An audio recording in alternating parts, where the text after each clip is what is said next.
And it looks like we're ready to go, Councillor Santori. Okay, thanks, Michelle. At this time, I'd like to call the Governance and Operations Committee meeting to order.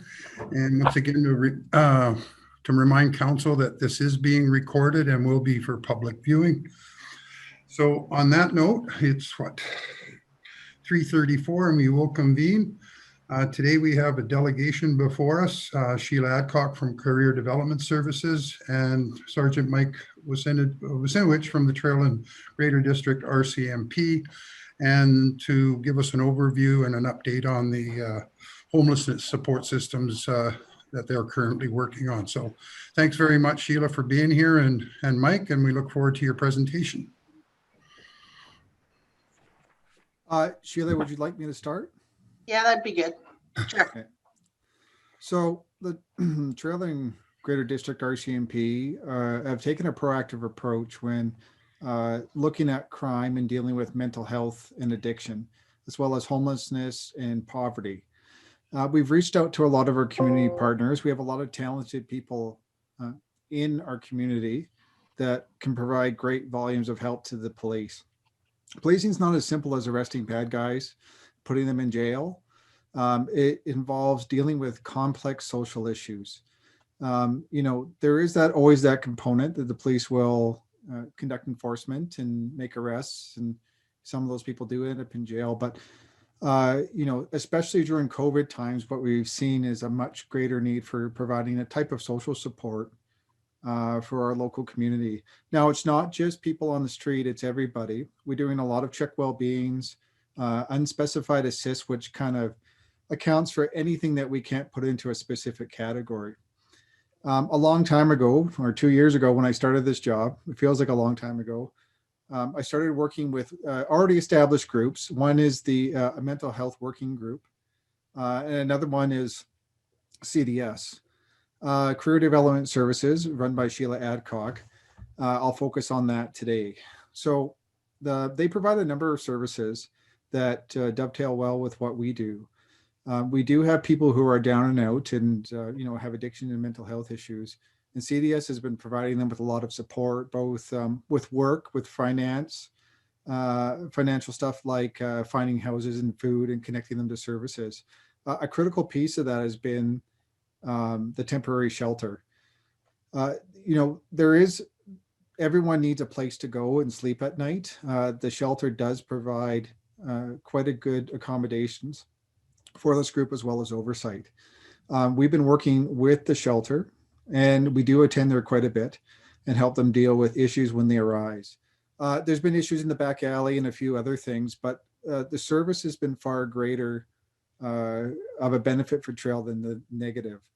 What we have is when we don't have shelters and support, we basically have, we have about 22 to 24, and those numbers come from Sheila, which is great when she can kind of give us an idea of what kind of issue we're dealing with or how many people we're dealing with.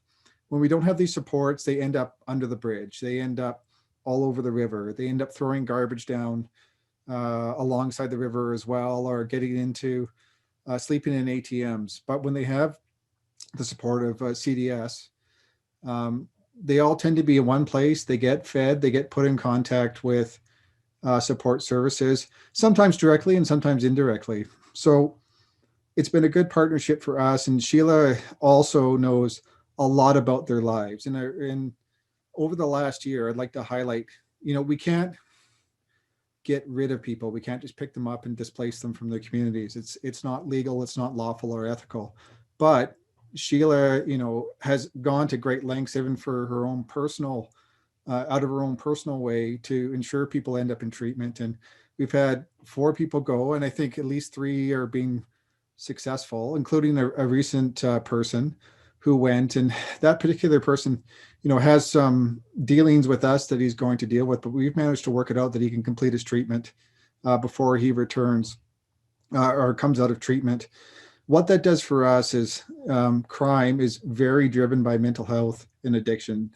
Not all crime, but a lot of it. A lot of the stuff you see and hear about, especially stuff like property thefts and sometimes violence and other things like that. So we're taking the approach that we can't do everything as the RCMP. And we have these great people within the community like Sheila NCDS that provide immense amount of support for the people that we deal with, maybe more likely than a regular citizen. Because these people have complex issues, they need a lot of assistance, and sometimes they run into the police a lot. And when we can reduce or stop that, it makes an amazing difference on how much work we put into one person. And that's what I think I've seen from 20 years of policing is a lot of our efforts are concentrated around a very small group. And if you help that small group, it doesn't mean, you have to like it. It has to be to your satisfaction. But if you do provide quality support, and maybe it's not always the support they want, sometimes you can get them out of the criminal system and into our much supported system, and they become much less of an issue within your community. Sheila, I'll turn it over to you. Thanks. Yeah, I want to second the fact that I've been doing this for quite a few years, 25, 26 years now, working with individuals that have pretty significant barriers and complex needs, mental health addictions, learning disabilities. And I've got to say, since Sergeant Wasinowicz has come to the community, it's making our job a lot easier, because in the past, typically when our CMP were involved, it was to incarcerate or to arrest. And now in working with them to have a more proactive kind of proactive status as opposed to reactive. So we are in constant communication, letting them know who's with, not only with the RCMP, but with adult mental health, to let them know who may be needing some mental health intervention. The RCMP are involved a lot too, not only in if somebody is victimizing others, but somebody that's being victimized. We have a lot of the people we serve that are being victimized in the community, beat up, stolen from, all kinds of stuff, taken pictures of, all of that kind of thing. So we can get them involved in situations like that, and just keep an ongoing story of who's struggling and who isn't. The respect that's shown by the RCMP to the individuals we serve, it doesn't go unnoticed. Not only by decreases the anxiety of the individuals at the shelter, in the community, as well as the staff, because they know that they're going to get a respectful response from the RCMP. Just on a note, we support individuals not only at the shelter, but living independently in the community that have really severe mental health and addiction disorders, and they are housed, but precariously. And so we're consistently going into their homes, helping to support them to maintain their housing and or stay out of jail or do what they can do. And we've had to notify the RCMP on a couple of occasions when individuals were a little escalated, and they were absolutely willing and able to come and calm the situation down so we could get some more medical and mental health interventions in place, as opposed to further traumatizing them by locking them up, or the RCMP have other options in their arsenal than just locking up. So we had one incident where, just as an example, somebody had to be escorted to the hospital to get their medication that they hadn't shown up for. And that typically in the past could have gone very, very bad with individuals that have a mental health diagnosis and miss their medication and have to be forced to go take it. And the members that came to talk to the individual were really respectful, really communicated well, supported that to be a smooth transition to go get their medication and back to their home. And I just have to congratulate the RCMP and the members, Mike's members, for treating the person like they were a human. They don't always get that in the community, and we're working really hard with mental health and the RCMP to see all of the person, not just their illness and not just their actions, and identifying where they're coming from. And like I say, the staff are noticing and decreasing their anxiety around how do we ask for help, because it's always given and the right amount. We work with RCMP and mental health to look at who needs to take the lead. Is this a mental health issue? There have been lots of times where individuals come to the shelter and it's very clear that they may have need to speak to the RCMP about a situation, Or is it something they need housing with our Getting to Home program, and look at getting some options set up there. So we typically do a semi-triage to find out what does a person need, what is their immediate need, and how can we as a team support them. So it's been going really well. I've never, like I said, in the 26 years I've been here, I've never seen such a cohesive team that's caring and respectful for some pretty vulnerable populations living in this community, and from supporting the people to passing on positive messages and communicating the needs respectfully in the community has gone a long way to, I think, decrease the anxiety of other citizens in the community as well. Because when we're out and we're meeting with people and trying to help them out, the community is stepping forward as well in leaps and bounds to say, hey, how can I help? What do you guys need? And working with us to ensure that everybody is treated respectfully and get their needs met. And as Mike says, we have gone over and above. It's great because with the shelter open 24/7 now, sometimes getting somebody into treatment situations just means that you're there at the right time when they're ready. And as soon as they're ready, then we can start that in motion. And we've had a few, and then we work with the RCMP to just say, you know what, we've got so-and-so and they're going to go to treatment. I know there's a court case. Can you notify the courts that they're going to be gone for 3 to 6 months?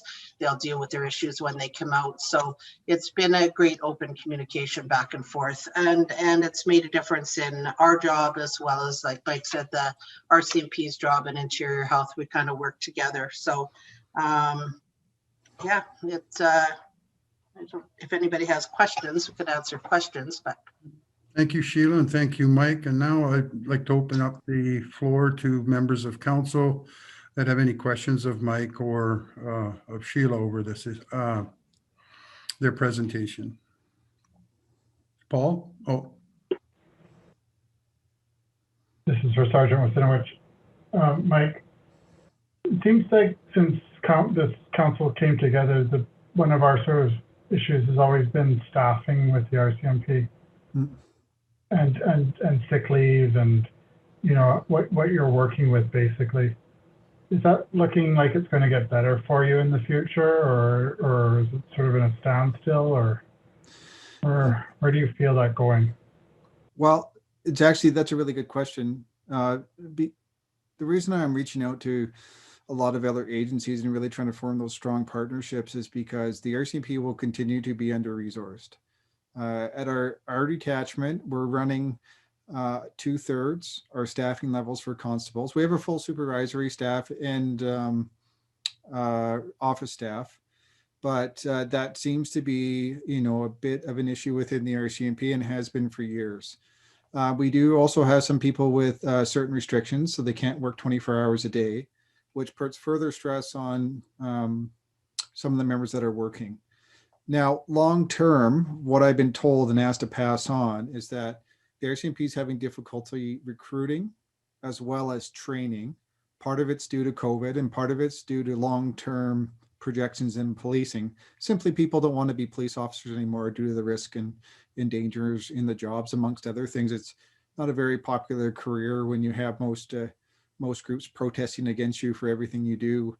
People see that, and there needs to be, I believe, some type of sea change within policing to help younger people get back interested in it. And the RCMP is working towards that. There is a historic union contract coming between non-commissioned officers, so my staff sergeant all the way down to constable. And that may limit some of the long-term sick leave, or at least, you know, encourage people to get back to work. So I'm waiting for something to happen towards the end of the year. It also may involve a significant pay raise, which is something council should be aware of. And it's to encourage long-term interest and retention of employees. So we're, you know, honestly, it's been very difficult. We're managing our own. I have very hardworking people and good support within the community, but they're even starting to talk about maybe even combining detachments. Trail won't be affected by that, and I don't know how that's going to roll out. But there's a plenty of challenges coming for us, but it is being addressed at this time. Any other, Robert, go ahead. Robert? You're on mute, Robert. I guess this would be to both parties. First of all, when you've got a limited number of RCMP, I guess it's somewhat of a concern that you're using those particular RCMP officers in a service that really would have been normally before, almost like mental health or social services or whatever it happens to be. But the question I've got more is the downtown. For example, when you have the homeless shelter downtown, and it seems to me the research shows that homeless people are in about the 90th percentile in terms of they're being addicted to drugs or alcohol or some kind of problems, either that or in fact mental issues. And given this, and it may or may not be 100% true, but is it easier for drug dealers, anybody to prey on them when they're downtown? And why is the proposal of supported housing outside of the downtown area not being considered? Why aren't we looking at having them, for example, housed somewhere else rather than downtown? First of all, they're in everybody's face all the time. For example, you see them all the time, so you get people complaining about them, and all you have to do is go on Facebook to look at it, or somebody's scared. So that's when I was looking at the other day, they're afraid to go into the sections. But what is the problem with having some area outside of downtown from a police perspective and from Sheila's perspective? Sheila, do you want to address that one, or? Are you talking about supportive housing or the shelter? Because they're two different things. The shelter too, and supportive housing, when you finally get it, so that these people aren't exposed to what may be being preyed on, I guess is the word you use or Mike used, preyed on by people trying to steal from them or sell them drugs or give them alcohol or whatever. I don't have an answer to it. So just and I think BC Housing is looking at that. What they need to be close to is amenity areas. We can't stick them out in the middle where there's no transit, there's no buses. And I can tell you right now, if there's a drug dealer that wants to get at this population, doesn't matter if they're in Sunningdale, Glen Mary, downtown, wherever, they're definitely going to be there. So the individuals that are preying on the vulnerable will find them no matter where they are. They need to be somewhere they can access resources like mental health, those types of areas. BC Housing is looking at all options. It has to be on a bus route, all of those types of things. And they're looking at what is available within and around the city. Within the area that has a big enough footprint to be able to build supportive housing or renovate a current building that would be supportive housing, that type of thing. So I think that they take that into consideration because they're doing that provincially. They do it in all the communities, and they look at doesn't matter wherever they find property, you can bet that there will be some people that don't want it there. Don't want it wherever. So there's NIMBYism all the way around, but I think it just needs to be close to amenity areas. So it doesn't need to be right in the downtown core, but they need to have access. And you're still going to have individuals hanging out the downtown at the bank machines and or the ministry office, because that's where they get their services. And to go back a little bit to what one of the first comments you made was, is this a good use of the RCMP resources? And we see it as the best case scenario is we are being proactive as opposed to reactive. It takes a whole lot more man hours to deal with the crimes committed by somebody than it does to assist this person to get the help they need to get into treatment or get support from their family or something like that. And so that's where we're at, is trying to keep a handle on who may be out causing a lot of damage within the community and or committing thefts, and seeing if we can get them the help that they need, as opposed to always through the legal system. But it's more just keeping the RCP ahead of the train, and not worrying about not calling them when the crime has already happened, but letting them know who's not well, that type of thing. So I don't think it uses up more time. I think it just keeps the RCMP in the know, because we're with the people 24/7, so we can see what's going on and hear what's going on and know who to watch out for sure. But the supportive housing, yeah, and the shelter. The big thing about the shelter right now is we don't have the space to accommodate the need.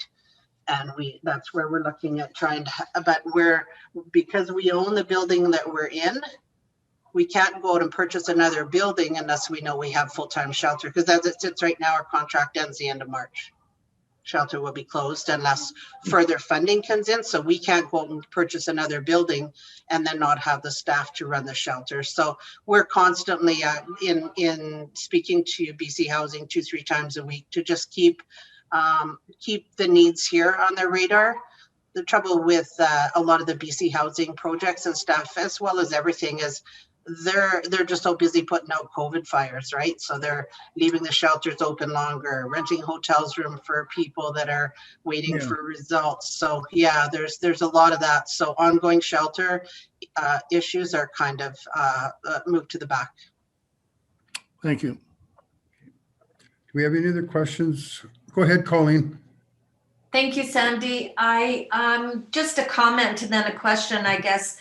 As you know, we are using Selkirk Security to do security checks on our community around town and in town. And when we get the reports and I read them, I'm always devastated to see in those reports that there's 4 or 5 people huddled beside a dumpster at nighttime, sleeping or trying to sleep, or, just trying to make it through the night. And it is quite upsetting to know that people are driving around and looking at these people and, like they're, animals at a circus or something. They go through the alley and they see that this person's doing that and that person's doing this. And I guess for me, what's really difficult is they're talking about the same 4 or 5 people all the time, it seems.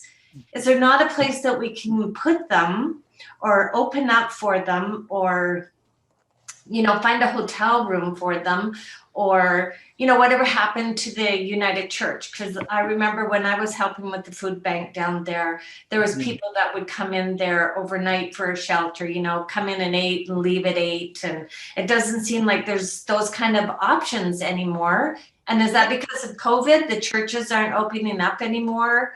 Or, is there another factor happening there? Yep. So the churches, when they used to do that, that's where the shelter and trail started, with a bunch of volunteers, and it was the cold weather response. So if it was below minus something or other, then the church could open up and have people in. Right. COVID right now restricts that, but I will say that we have nights where some of the beds are empty. The individuals, there's 4 or 5 individuals that absolutely would not come into a shelter if we lured them in with a T-bone steak. Nothing. They want to be outside. There are restrictions in the shelter. So there's restrictions against any kind of drug use. There's restriction against, and it may be that one person doesn't want to be in the shelter because somebody else is there. But the individuals that are in the back alley and hanging out in the back alleys have the option to come to the shelter to get warm, to get food, to sleep, and are choosing not to. So everybody really has a choice, but there are choices for them to come in and get warm and or sleep. Last night we had a bed that was sitting there empty, and if there was somebody sitting in the alley, they could have taken that bed. We provide a warm space right now, especially with the cold. If the 8 beds are full, we can have up to 4 individuals in just sitting on the couch, laying on the couch in the lazy boy, getting warm, covered up in blankets. So there's no need for anybody to be in the cold. That's just a choice that I guess we all have, are able to make that choice. So that's where they're choosing to be. Mm-hmm. Okay, and I just have one more question, if I may. I guess another issue, though, is, so I know these guys are struggling. They're in a hard place. They're mentally ill. They do have illnesses, but can you tell me or us, what do we tell the businesses in town that have been going through so much with COVID? And now we have these people doing things to their businesses that we and they have no control over. So how and I'll be open and honest about it. What do we tell the colander who struggles with sleeping in their doorway and how do you say it politely, making messes in their alleys? And how do we make sure it's a safe place for our business people to go to work? I guess I'm trying to be proactive, but what do we say? What can we tell them? What can we do? Yeah, and I think in my mind, and I guess it's not all the shelter. I guess we have to be real clear. We had a guy that lit a fire in the back alley the other night. He has never stayed in the shelter, is not a shelter guest, and his parting words were, haha, screw you guys, now they're going to shut you down because they'll blame it on you homeless jerks. That's not okay. So there's a lot of retribution like that. We go out every morning and we clean up the alley and we get the shelter guests out there cleaning it up. What happens in the middle of the night, sometimes people are hanging around out there and doing that kind of thing. We have spoken to some of the neighbors within that block and talked about securing the area. So if there's a place where people are sitting by your back door, put a grate over it so they can't sit there. The jewelry store has a lock gate across his front and that's not for homeless people. So I guess on some level we could work with the businesses to say, how could you discourage people from hanging around your doors, that kind of thing. But in the alleyway, we do clean it up every day and make sure that that's done. But I think securing any doors in the back, and I think what's happening is people are standing out there and they may or may not be doing drugs and they're leaving the paraphernalia around. And then we go every morning and clean up that part of the back alley. So we can look at ways, or there might be a committee that can go out there and look at ways that you can secure the back so nobody can hang out your back doorway. I don't know. Yeah. We are cleaning it up, and it's not all shelter people. Like when we're looking out back, when I go back there at night, I would say 75% of the people out there aren't staying at the shelter. They're just looking for trouble, I guess. And I'd like to add to that. So the RCMP do get called. We do address safety concerns. Prior to COVID, I was attending meetings on requests for the business community, including the Chamber of Commerce. We do provide them with information and support, and we recommend good locks, security systems, and other safety precautions. These issues are common within all municipalities. It's not just here. So what we're looking at is working with groups like CDS and working with Sheila to manage the problem and reduce it. It may seem like it's worse, but if you didn't have a shelter, you didn't have supports, I think it would be infinitely worse for everybody, because you just have a bunch of people who are unmanaged, untreated, addicted to drugs, basically running rampant. When you can get some social coordination and get them support and services, get to a place where we can monitor them better, it's easier for us to drop by the shelter and see who's all there. Because if we know someone's running around stealing from cars and yards, we drop by the shelter, we see 10 people are there that we know and one guy's not, well, guess who we're looking for? So those are the kind of things that it is helpful for us to increase safety in the community. It's difficult for us to provide 100% satisfaction to anybody in the community, including the businesses. Downtown tends to attract this kind of crowd. There is a cost to it. However, what we're trying to do is reduce that cost to business by helping them and managing the problem. And that's the one thing that we talk about. All homeless people aren't the same. They have different issues. They have different mental health states. Some are nice, some are mean. Some steal, some don't. Some have never stolen a thing in their life, if you can believe that. And when we're talking about managing these issues, we're talking about dealing with a very difficult class of people. And, closing a shelter or reducing services, I don't think would make for an easier time downtown or in the surrounding community. A good example, there's two good examples here. One is feces. We ran across a lot of that in the alleys. When we provided porta potties over the course of the summer, those complaints stopped for us because people would call us because they'd be really frustrated. But those essentially stopped when we provided porta potties. Now, there's definitely challenges around the porta potties. The other example was Cork. So every month or once or twice a month up in Rawson, we have first appearances. So that's everybody has to attend court to deal with their criminal matters. Part of the problem is that these the people there forget or don't know what day it is, and they get warrants put out for them. And that's an immense amount of work for the police and the courts, and to go find these people and arrest them. The second someone realizes they have a warrant for them, they go into hiding, or they start going on, or sometimes they get stressed and it ends up they go on a bit of a crime rampage. What's nice about the temporary shelters, we can drop by there on Monday morning when court is, say, who wants a ride to court?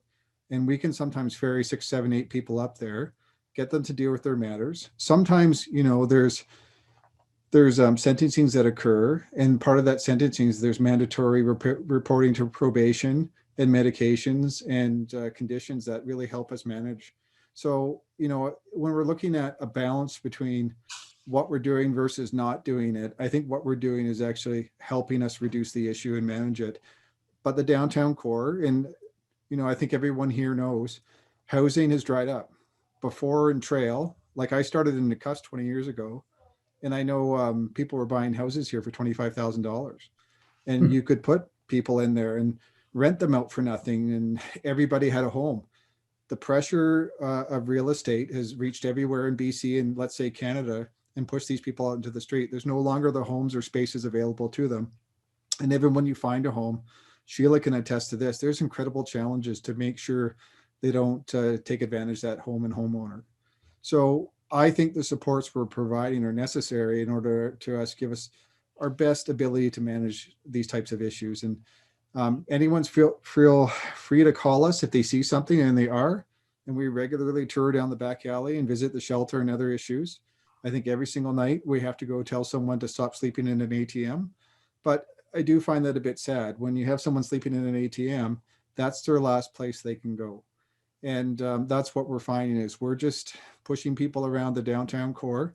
Even if we had supportive housing outside, those issues would just move to that neighborhood, wherever you put it. And I'm not sure spreading the issue throughout the community is better, or concentrating in one place where a lot of people can access the same resources. Because Sheila is right, they need access to buses and all sorts of services that are located downtown. And I've always felt very strongly that, there is unfortunately negative side effects, but they're probably going to end up downtown regardless of whether or not the support services are moved around the community. I also think that Selkirk Security had offered the store owners to come in and assess their building, find out how they could make it more stronger, what they could do to put in place to deter and or put some safety nets in place for themselves, that kind of thing. So Selkirk Security might be a good place to start, as well as maintaining the health and wellness checks on the individuals that are hanging around out there, for sure. And they are giving us regular reports on problem areas. And that's been helpful because there's been a bit of mischief and damage lately, and they're the ones that are telling us, so we know where to go and patrol that night. Are there any other questions? Have some. Go ahead, Eleanor. I have a few here. Number one, this is for Mike. Are the police patrols still being provided? And if not, are you planning to resume them? Yes, during the winter, there's a lot less traffic, especially in COVID. So we felt fiscally it might not be to the most benefit to run foot patrols through the winter, but that's something I'd like to see start up in even as early as April or May, depending on the weather. Once people start moving about and using public spaces, like when we might have to wait till COVID restrictions lift, I'd like to see my officers out doing foot patrols again. That was a really popular program. My members like doing it, and the public really like seeing them. So I'd like to see it happen again. Okay, that's good. Can I continue, Sandy? Yep, go right ahead. Floor is yours. And Sheila, you talked a little bit about this is both maybe to Mike and Sheila. You talked a little bit about the alleyway behind the colander. As you know, we've had lots of concerns regarding that area, and the establishment of the colander, I'm under the impression, or have been told, that it's not very nice behind there. And what are we going to do to rectify that? Well, that was just addressed. I'm not sure what not too nice back there is, because most of the stuff that is happening is actually down at the other end of the alley by the where the old Performance Fitness doorway is at the back there. That's typically where everybody's hanging out. I rarely see anybody down by the colander end, but there may be what we found, and what I had to let people know all over Facebook, was we're having a lot of people saying, oh, there's people sleeping under cardboard. We're bringing them. They brought down chairs and couches, and they were bringing big buckets of food, and we're like, right in that door, they've got 3 squares a day, and they've been eating lots. And so we have to educate the community on not dropping all that stuff off, because when we go in the morning, we have to clean up 25 empty coffee cups because people are bringing them up, and they're just discarded in the alley. So we did get a dumpster in there. We are paying for a dumpster now behind there.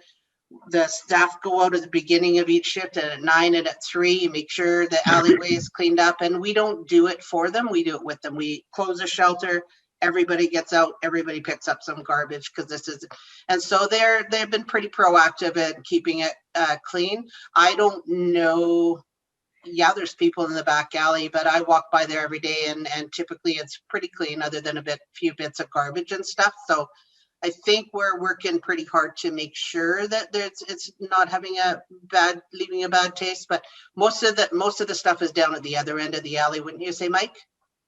Yeah, and I can attest to saying the people who access the shelter are pretty good at cleaning it up. I don't actually know even if it's the people at the shelter, but it might be the people who are attracted to being around the shelter, because that's where everybody they know is. So Sheila does do a very good job. People pitch in. My members have seen them all cleaning up every morning. It's quite something to see.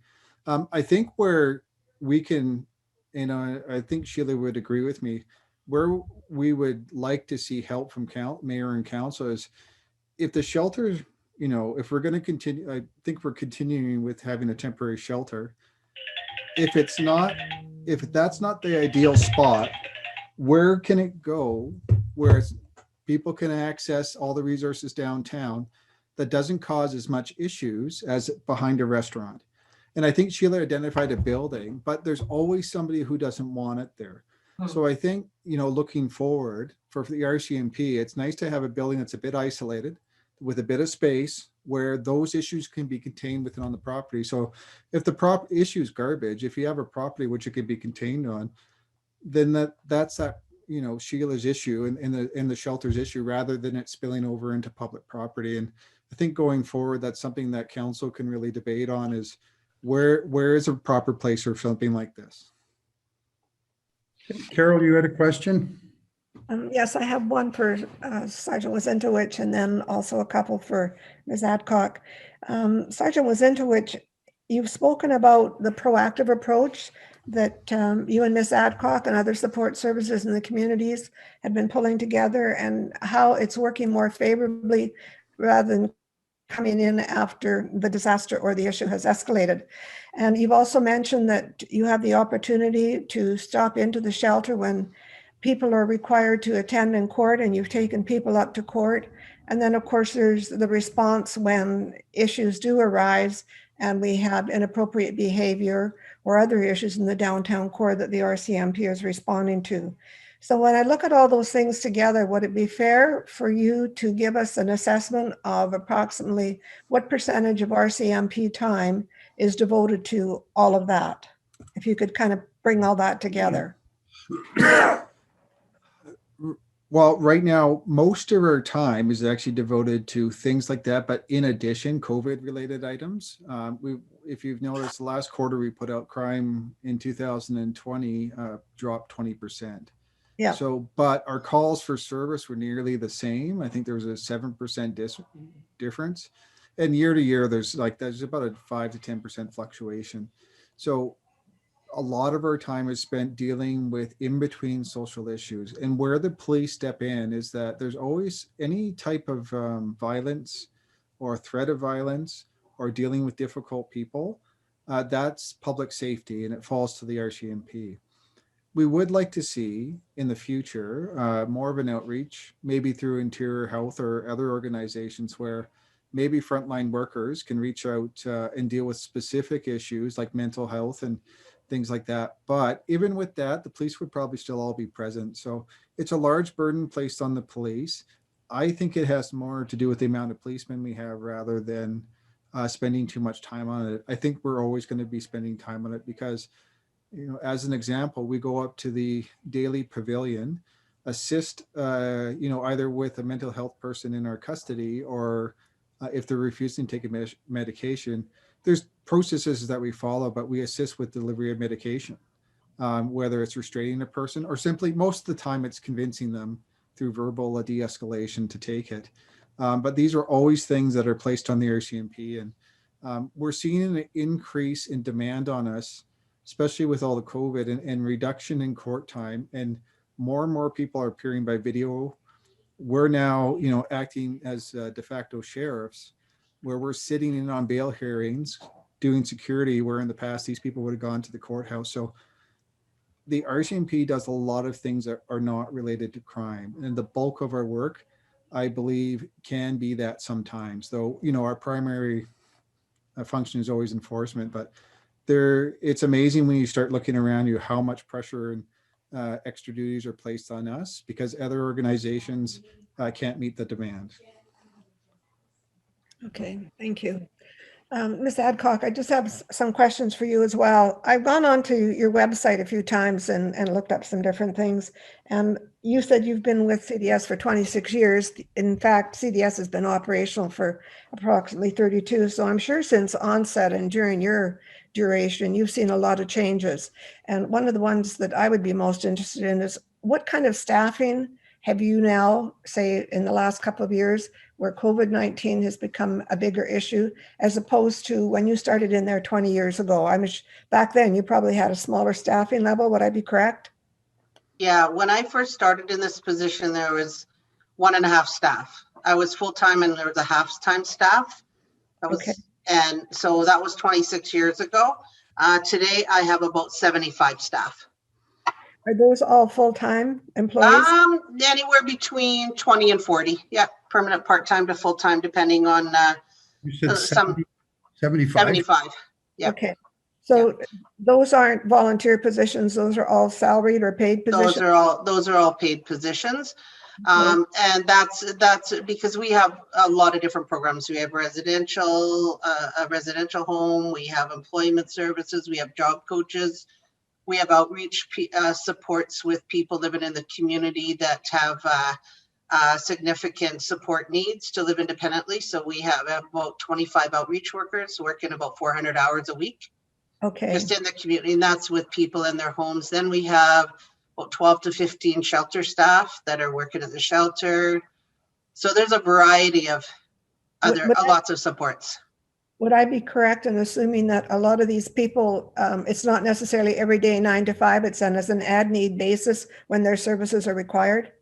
Yeah, and it's nights, evenings, weekends, depending on the individual and what they need help with. So it's based on the needs of each individual. The shelter staff and the residential, there's 24 hours. So there's some night shifts, afternoons, that kind of thing. Okay, so in terms of some of the things that as counselors, I particularly have been hit upon is there enough staffing in a lot of these support services? Mike, you kind of, mentioned that as well. And where would be the biggest staffing shortage? Would it be mental health or other support services? Or Mike, you've talked about the RCMP, we already understand that, but would you be able to add to that, Ms. Adcock?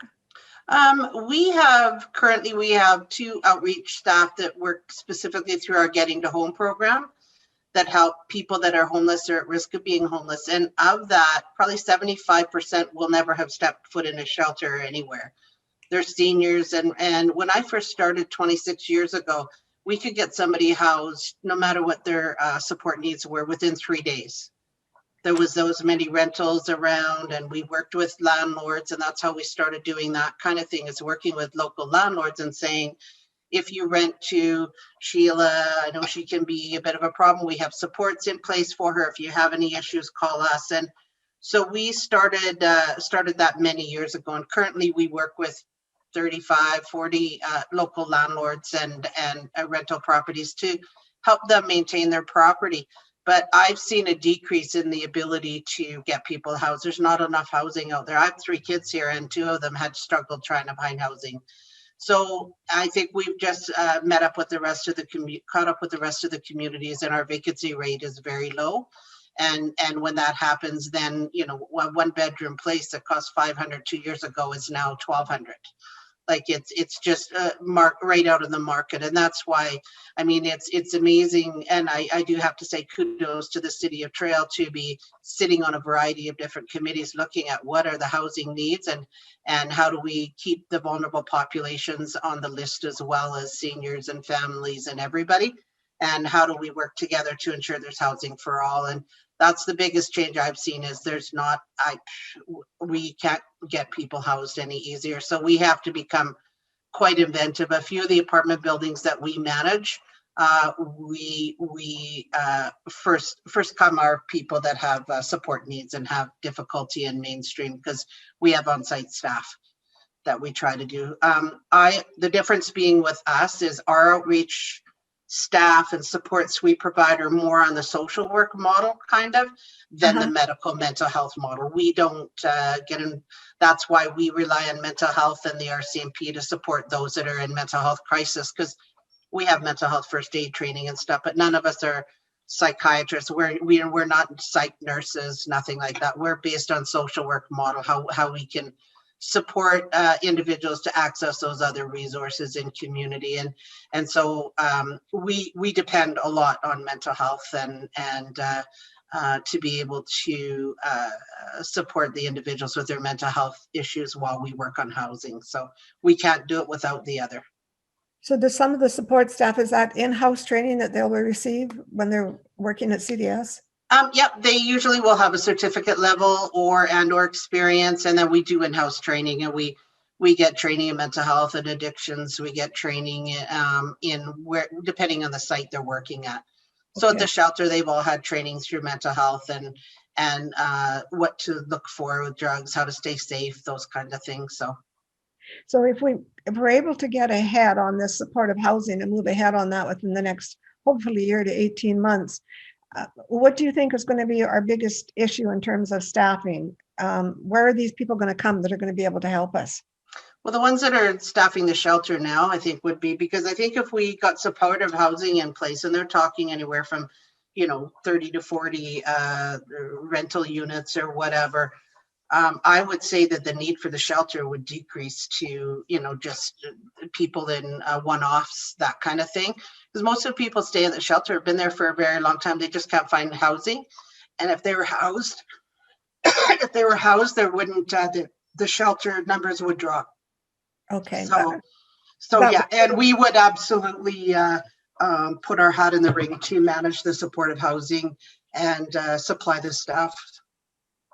Okay, so just one other question here with where you are now with the overnight shelter.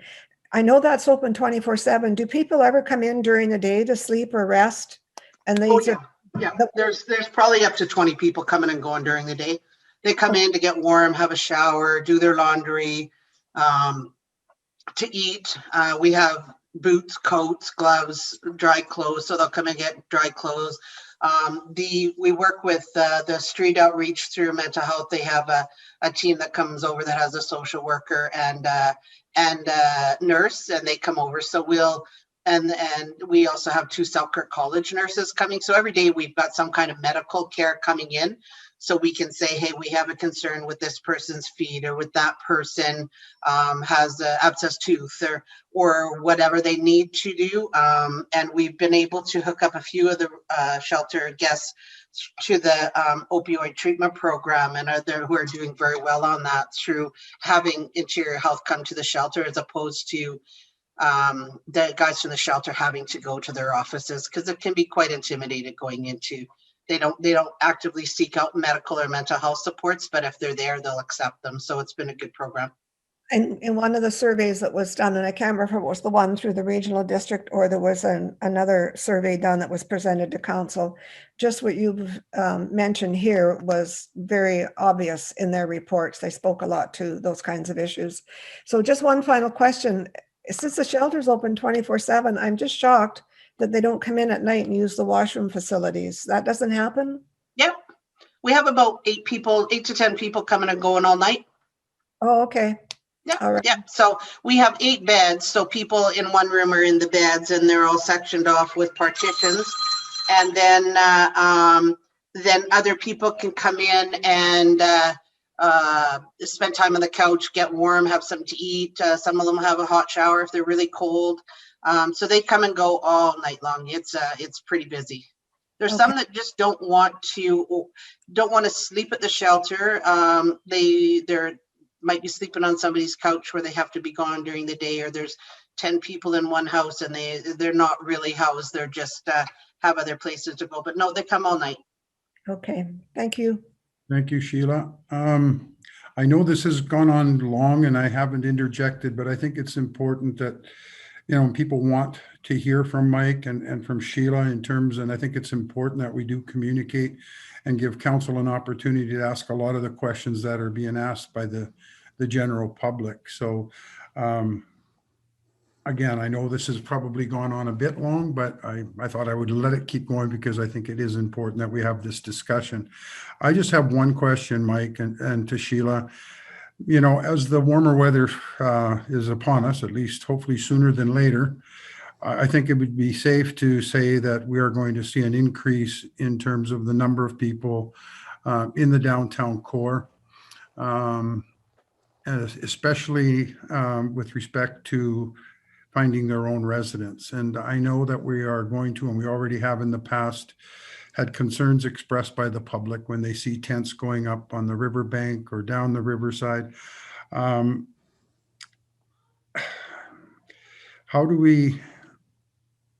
Is there a strategy in terms of how we're going to deal with it before it comes, as opposed to trying to react when they start to appear? And I know it's tough, and I think the vast majority of people understand the challenges that are before yourself, Sheila and Mike, in dealing with this. And, none of us want to see this in our community, but, and I think the reality is that the people that find themselves in this situation, the vast majority of them did not choose this as a lifestyle. And there were other circumstances that put them in the situation we're in. So I think it's so critical that we communicate with the public. That's somebody's child, niece, nephew. And so many times we lose sight of that fact. So, but it's very difficult. We've had groups come to council and blaming council for not doing enough. But with respect to the tents, and none of us want to see tent cities. We've seen them across the entire province, and the amount of controversy and then the animosity between the residents and those vulnerable people, things elevate, and that's when you start to get physical and it gets ugly. And Mike, I'm sure you've experienced it or seen it, or some of your colleagues have probably experienced it. So do we have a strategy moving forward in terms of how we're going to address this if we start to see tent cities starting in our community? That's one of the reasons where I'm really trying. And as Mike said, if we have a bigger space that can accommodate, the one we are looking at could accommodate lots of more space for the 20-some people there are. As it is now, the people hanging around outside the back of the shelter sometimes are waiting their turn to come in due to COVID. So if we had a bigger space that we could provide all the services that they need, they wouldn't, and to get away from each other. I mean, you got to think that some of these shelter guests have been together in the same back alley, same shelter since March. And I'll tell you, if it was me and my family locked up like that since March, we probably wouldn't be getting along real well either. So some of them are just looking for a reason to get out of there and have some peace and quiet themselves. They're not meant to live with 12, 15 other people 24/7 every day. So yeah, you're probably going to see people wanting to set up tents. That's why we're really trying to proactively look for a larger space. Once we get confirmation even that we If we get confirmation that we are going to receive the funding ongoing 24/7, as of right now, our contract ends the end of March, but if we can have 24 hours a day, then we can work with other locals and areas to say, how do we move into a bigger spot so that they don't spill out into the community and they have a space to be by themselves and more room till the supportive housing goes up. So, and the tents, you're going to have people that just say, I just want to go off into the bush by myself. And so you're going to have the one-offs, and I don't, Mike, legally, you know, about tearing down or doing whatever it is politically a hotbed for sure. Well, I'll comment from the RCMP's perspective is we're going to end up with tents in groups around town, and just depending on where they end up dictates what we can do. If it's municipal or private property, we can remove them. If it's federal land, provincial or federal crown land, we can't. People are allowed to camp. There is rules. You can't build permanent structures. You have to move every 10 days. You can't leave garbage behind. So what had happened with the bridge last year is a number of people had camped there. We knew the colder weather was coming. It was easier to move it. We tried to move it to the old bridge for a while, but they didn't last there very long because it got cold and they all started going to the shelter. I think what we're going to see is the same thing. But last year we decided just to let it go, one, because I don't think I checked. Crown land used to be under the land ministry. Now it's under the Ministry of Social Development. And their direction is just leave them. We're not asking you to move them. And there's actually no law to force people to move off Crown land unless they break certain stipulations. Now, under the bridge, it was easy because they had started building structures. Once they did that and the garbage got out of control, we asked them to move on. And with help of CDS and bylaws in the city of Trail, they all moved on. The area was cleaned and it hasn't set up again. But that's just a reality now. We're going to be faced with tents and temporary villages. There was an example, Nelson, last year, the city of Trail declined to set up their own space for tents, where the city of Nelson did. And that was largely a failed experiment, I think, in Nelson, because they ended up basically decommissioning that camp and removing it all because it quickly became, a bit of an issue with crime and garbage and disturbances, as well as it grew beyond the ability of anybody to manage just because it was chaos. So when I look at our issue, I think it's well managed, and it's, we do the best we can, but it's not necessarily we're going to be able to do something right away. But as the RCMP, I drove by that camp every single day to assess it. And then when the time came to say, okay, we can take it down, we acted with lawful authority, and with the help of everybody else, it was cleaned up and gone. Thank you, Mike and Sheila. And if there are no further questions, did you want to add anything, Lisa, or did you want to add anything, Lisa, or we can, okay. Anyways, Mike, Sheila, thanks very much for coming. It was extremely informative, and I think those that do tune in will be educated to some degree in terms of the challenges that you have. On behalf of council, we do appreciate the efforts that you're both putting in and your employees in dealing what is a very sensitive and difficult issue. So keep up what you're doing, and council can and will support you wherever we can. And good luck with this challenge that you have before you. Thanks for coming. Thanks, Thanks very guys. much. Thank you. Thank you. Again. You're welcome to stay if you'd like. No, I'm okay. Okay. Okay, so now if we could move into the regular agenda. We'll wait for Chris and Trish to hook up. Oh, there's Tricia now, and there's Chris. So we'll move on to the second item on our agenda, which is Parks and Recreation, and it's the roofing project consulting services. Tricia, did you want to speak to this, or Chris? I can, Sandy. Thank you for that. So this report is dealing with the direct award of construction management services to IRC Building Sciences. So this is an organization that is well known to the city and has participated in a host of our roof assessments over the years and has done a lot of different work in this area for the city. So you'll recall that at the last meeting, you approved several capital projects to proceed. 2 of them were roofing projects, one at the Aquatic Center, one at the Trail Memorial Center.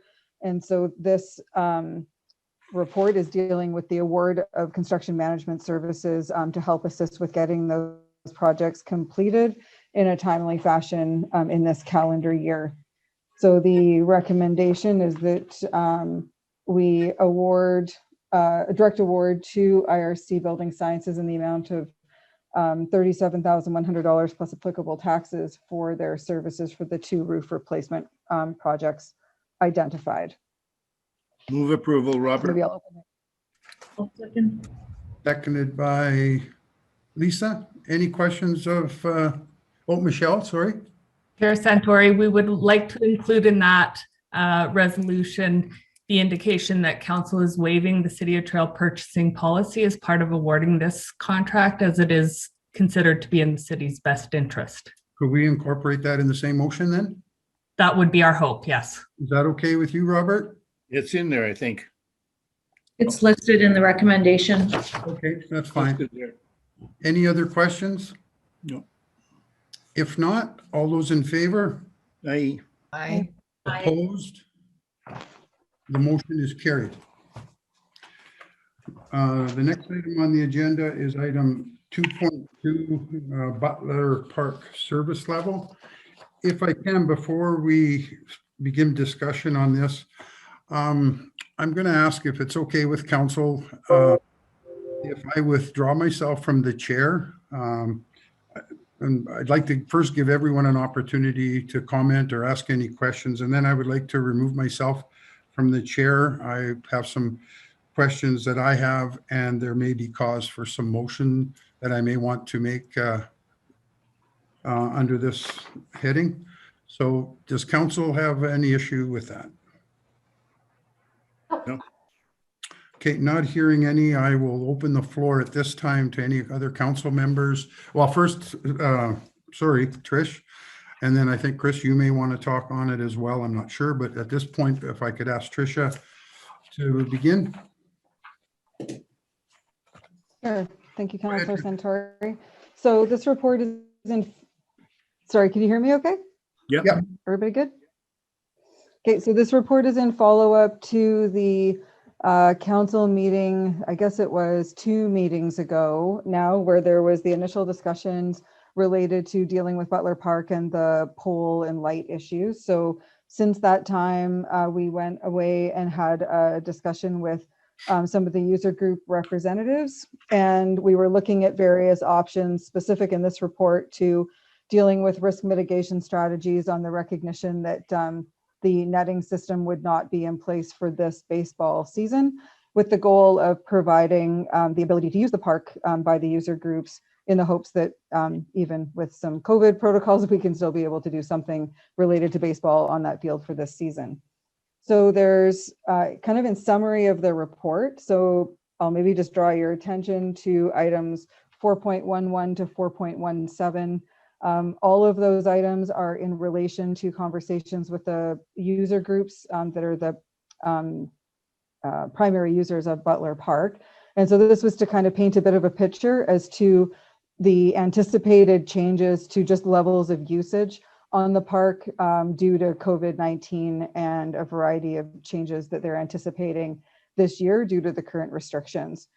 So I think what it more or less is telling you, without getting into all the detail, is that they're anticipating much less use than what they would normally anticipate, which would of course equate to the fact that there'd be much less concern related to errant baseballs in this season. So maybe moving down a little bit further into 4.2. So the sections, the points under that particular topic heading are dealing with then sort of what the city could also do to further support dealing with some of the concerns along Tom Street and Columbia Avenue.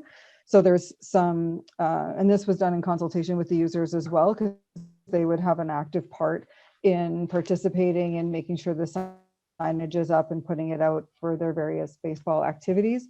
So there was talk of signage along Tom Street and Columbia Avenue. There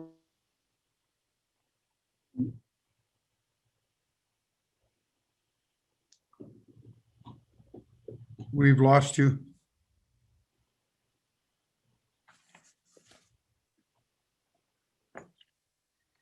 Michelle, can you call Tricia? Yes, I will.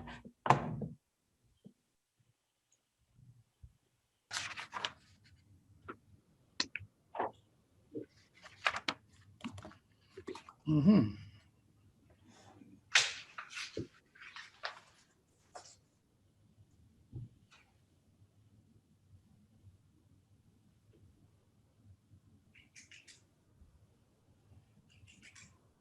Oops.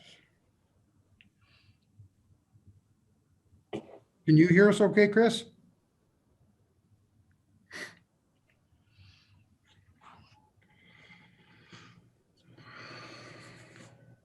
He's muted. Yes, I can hear you. Okay. I also have some connection difficulties due to my location. So if I drop off, I apologize in advance.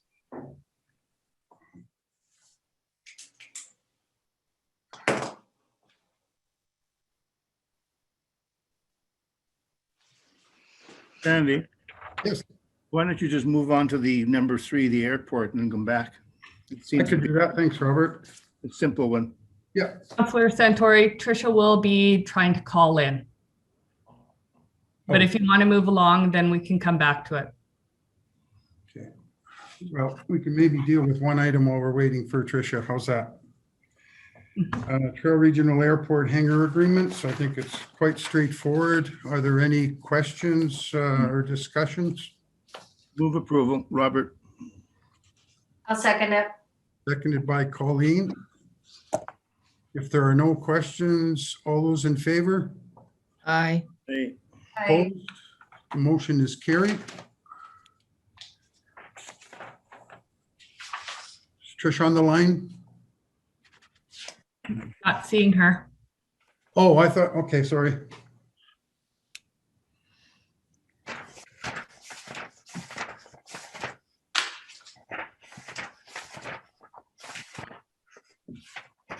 Michelle, do you want to deal with the website enhancement project for the 2021 capital budget?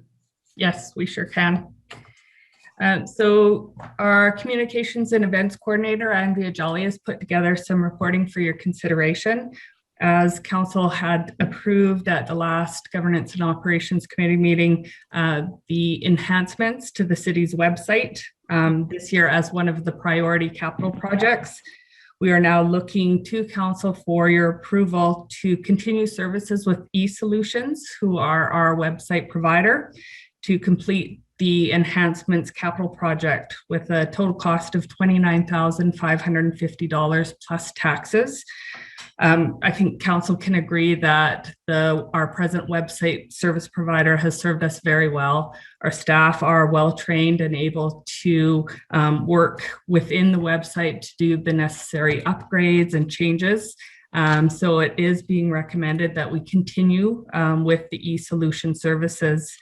And with that, we're looking to council, and the recommendation is that council agree to award a contract to eSolutions for the enhancement project, and that council waive the City of Trail purchasing policy as part of awarding this contract directly to eSolutions because it is considered to be in the city's best interest. Council's wishes? Go ahead. I'll make that motion. Moved by Lisa. Do we have a seconder? Carol? Carol? All those in favor of the motion? Aye. Aye. Opposed? Motion is carried. Andy, Councilor, I have some questions. Go ahead, sorry. Go ahead. Okay, so Ms. McIsaac, I'm not sure if you can answer this or not, but going through the proposed solution, the big attachment that we had, they spoke about the content editors and they also spoke about the administrators of the site. Would I be correct in assuming that most of the content editing would be done by Ms. Jolly and that the administration would fall under Dwayne Burney? Is this how the system's meant to be applied when we have it here at Trail? Well, our content editors are primarily Ms. Jolly, as well as Sandy Lucchini and Kim Brooks, who work in administration. So it allows them to do a lot of work on the back end of the website to get information posted and available publicly. Okay, so my other question was, there's an awful lot in this package of the options that we have. Do we have this full package? We have accessibility to every option that's outlined in the package? I haven't reviewed it in detail, Councillor Dobie. If I could certainly send that question along through to Andrea and have a response back to all of council following the meeting. Okay, so the people that are going to be doing the content editing, they've had some training, I'm assuming. That's correct. So that's one of the important aspects of the continuity of this contract, is that we'd be able to move forward with the changes without requiring our staffing to become knowledgeable about a new system and trained up on a new system. Okay, and that will be ongoing as there's upgrades and changes to the system. Correct. Yeah, okay, thank you. Any other questions? Nope. Not hearing any. All those in favor of the motion? Aye. Opposed? Motion is carried. Okay, I believe, Trish, you're on the line? Yes, I am. I'm back. Can you hear me okay? Yeah, we can hear you. Okay, perfect. So you got cut off on, I can't remember at what stage you got cut off. We're at 4.2. Okay. 4.2? 4.2. Yeah. Continue. Okay, I will start at 4.2. Sorry about that. So the second section, so 4.2 is focusing on various measures that the city could implement. So it was talking about signage along Tom Street and Columbia Avenue, kind of warning pedestrians and people driving by that baseball activities were going on. Actually closing Tom Street to pedestrians and only allowing local traffic pending the type of activity that's going on the field. Talked about considering appropriate communication with local residents. We talked about whether it would be appropriate to apply the damage deposit clause in the facility use agreement. I don't know that administratively it's going to make a lot of sense to kind of upset what we've done for years at this point, especially with the plan to have the nets in place in 2022. So, but it was just a point of discussion, as well as dealing with allowing the park to be used outside of booked times for various activities. It's been recommended that we ensure that the city always is aware of what activities are going on the park to help with risk management. And that was probably the main highlights in that section. And so the idea is, and just kind of maybe further to David's commentary in his section of the report, is the ultimate recommendations are that council approve the use of Butler Park in the 2021 baseball season on the condition that the city employ all reasonable risk management measures to mitigate the potential for personal injury or property damage. And that in accordance with council's authorization to allow Butler Park to be used, and that staff be directed to authorize and take any unreasonable action to implement the risk management measures. And that we approve a grant to use baseball. And I'm sorry, I think you maybe missed that part too, but there was discussion from the youth baseball representative that one of the pieces of equipment that would greatly aid in keeping errant balls in the park, in particular during practices, was to purchase something called I believe I have it correct, a batting tunnel. And the part of this recommendation is that council provide a grant to support the purchase of that piece of equipment to ensure that it's ready and available for when baseball season is able to start.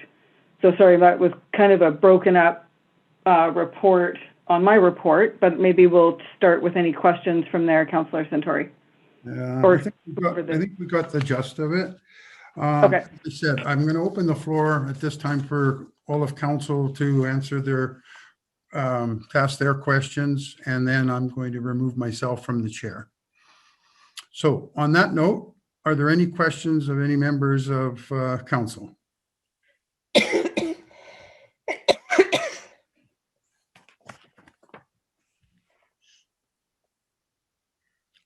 Okay, and I'm not hearing any questions from council then. If I may remove myself from the chair, and could I ask Lisa then to take over the chairmanship? No problem. Okay, Councillor Santori, you have some questions. Why don't you go ahead?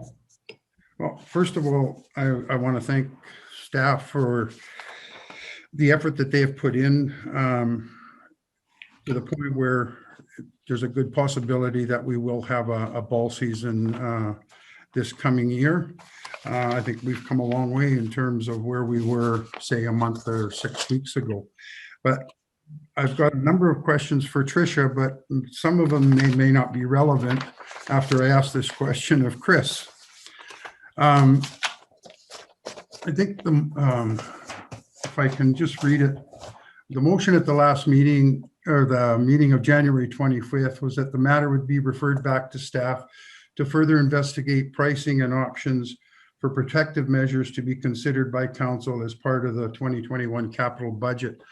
My question, Chris, has any consideration been given, and I did pass this on to David as a suggestion after that meeting as well. I think I CC'd Lisa on, the mayor on it.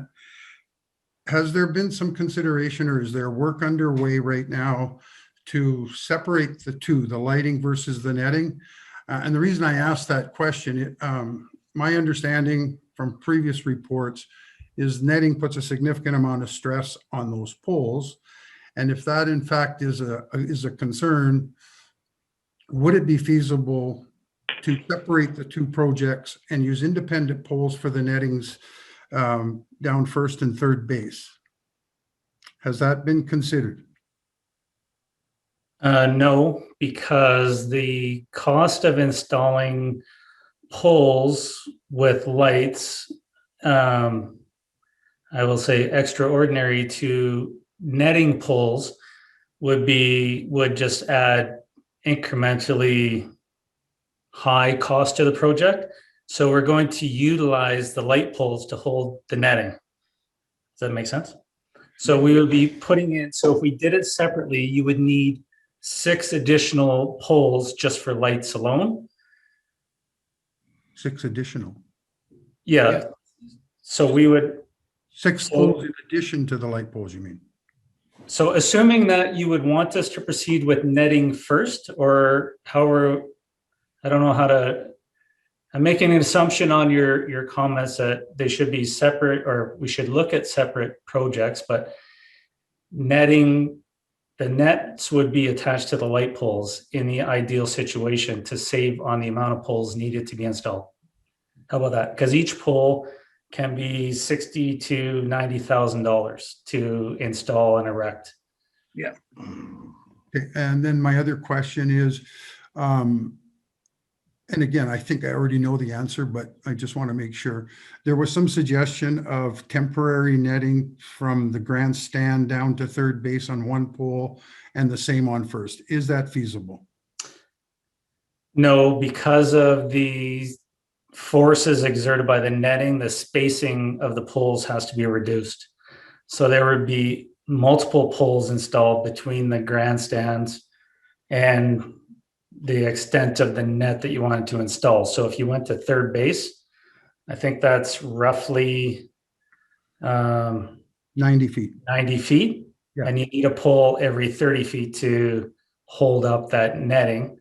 Maximum extent would be 60 feet with a new form of netting, but we don't own new netting. So with the old netting, I believe it'd be a 30-foot spacing.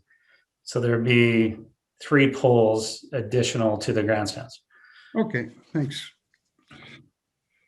Okay, Tricia, I have some questions, and I do have some concerns with respect to some of the suggested mitigations. If I could just start from item 4.17, it says here coaches will be required to manage practices to keep baseballs in the park.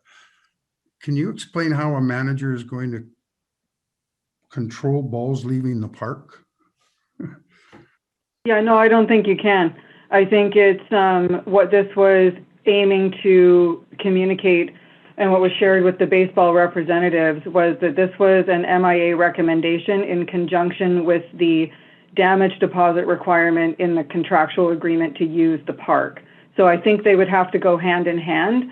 And so this is more of a summary of the types of elements within the conversation so that council was fully aware of the various things that were put on the table.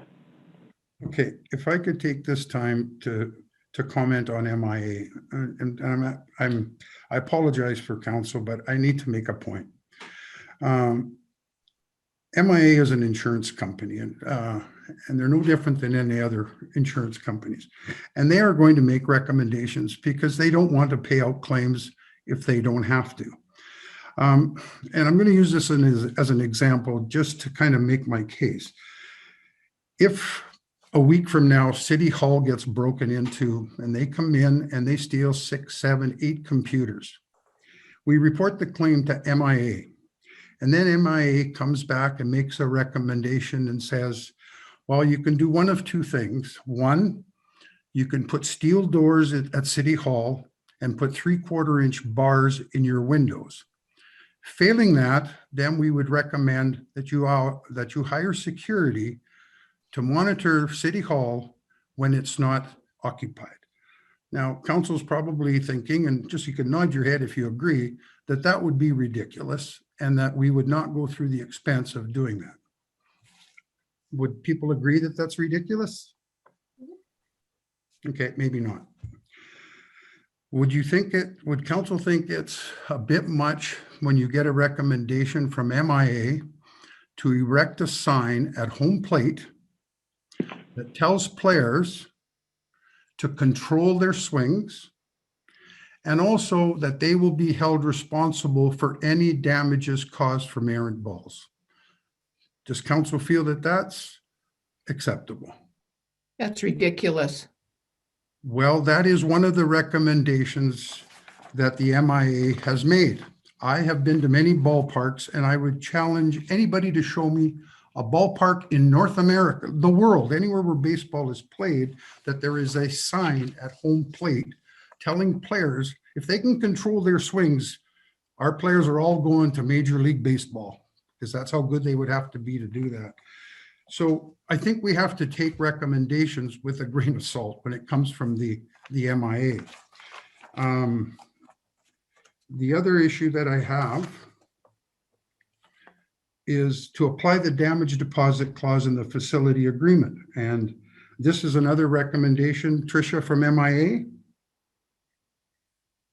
Yes, that is correct. And it goes hand in hand with the one you were just referring to. Okay, on that one, again, first of all, we are the owners of that facility. We are responsible for public safety, both what happens inside the park, outside of the playing part of it. Excuse me, I need a drink. That damage deposit, I was mayor at the time when this happened. It happened at a Gulch Cats hockey tournament. The damage deposit that is there was never intended, and plus I think it's $500, was never intended to pay for third-party damage. That damage deposit is if someone was to come and rent the facility, and let's say commercial league, and Chris lets in a couple bad goals and he gets so mad that when he goes down the hallway and the door's locked, he smashes that door with his skate. That's what that damage deposit was intended for. It was not intended to pay for a ball or a hockey puck flying out of the arena and hitting a car. That was not the intent. So obviously the MIA, I have never heard where users or tenants have to put a damage deposit down in a publicly owned facility. So the other one is, I don't understand. Do you want to comment on that at all? Or do you want me just to go through? I think I have one more or two more points to make. Item 4.25, access to the park must be controlled through facility use contracts. I don't understand what the linkage there, where the linkage is between that and the issue that we're dealing with errant bulls.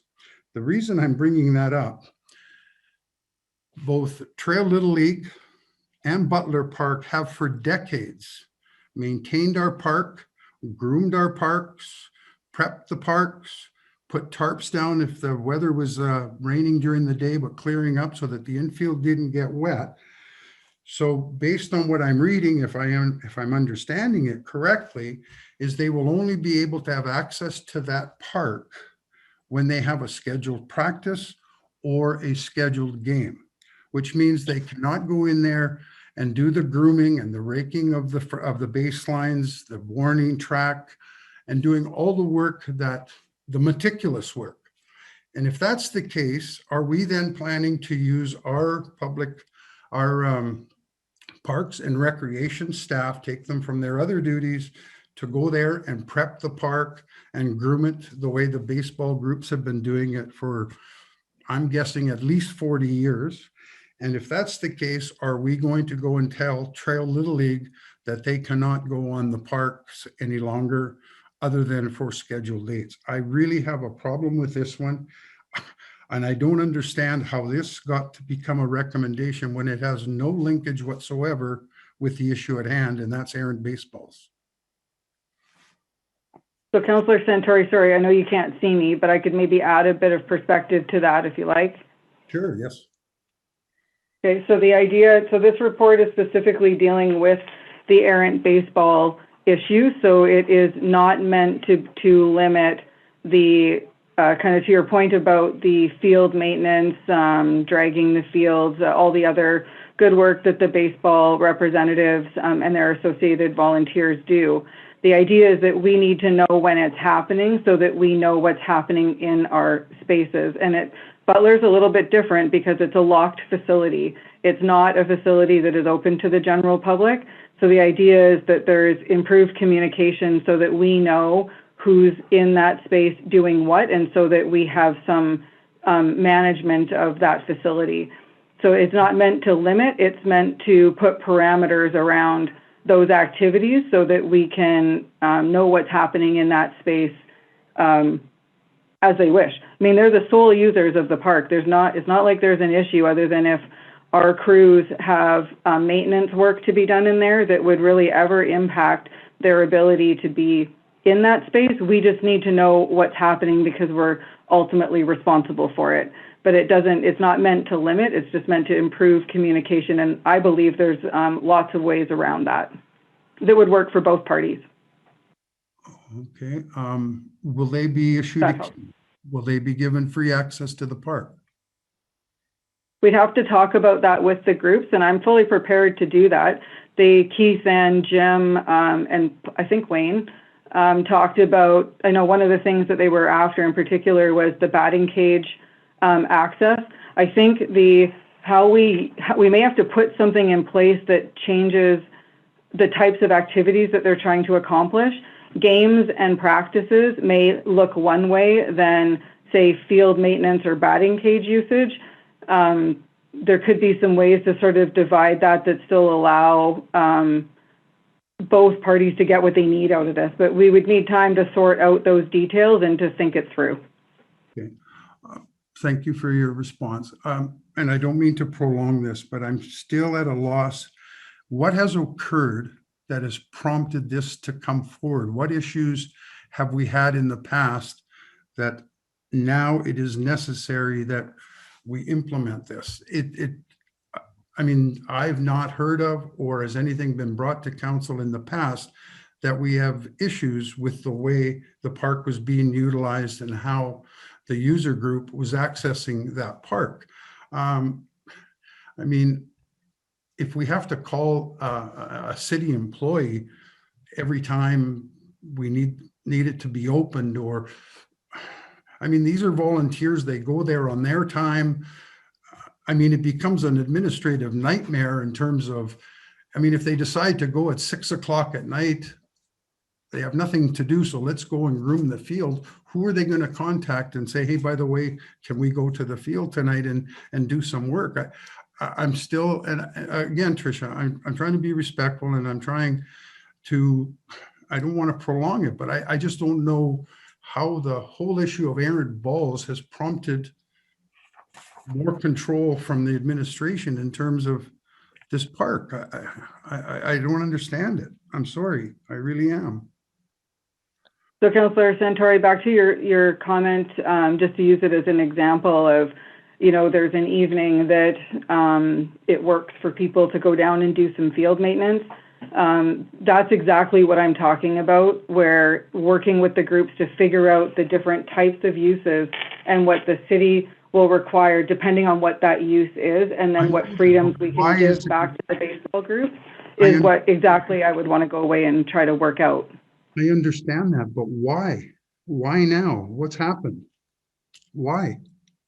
We haven't done this for 40 years and it's not been an issue. So I understand what you're saying, but my question as to why isn't being answered. So there's maybe two things. So there's what issue? Sorry, go ahead. What happened that prompted this? So the most recent baseball claim with an errant ball out of Butler Park, this was raised as a concern, part one. Part two was, sorry, am I cutting you off? No, but this has got nothing. Sorry, I thought you were talking. Tricia, go ahead. Finish what you're saying. Yeah, please go ahead. Okay.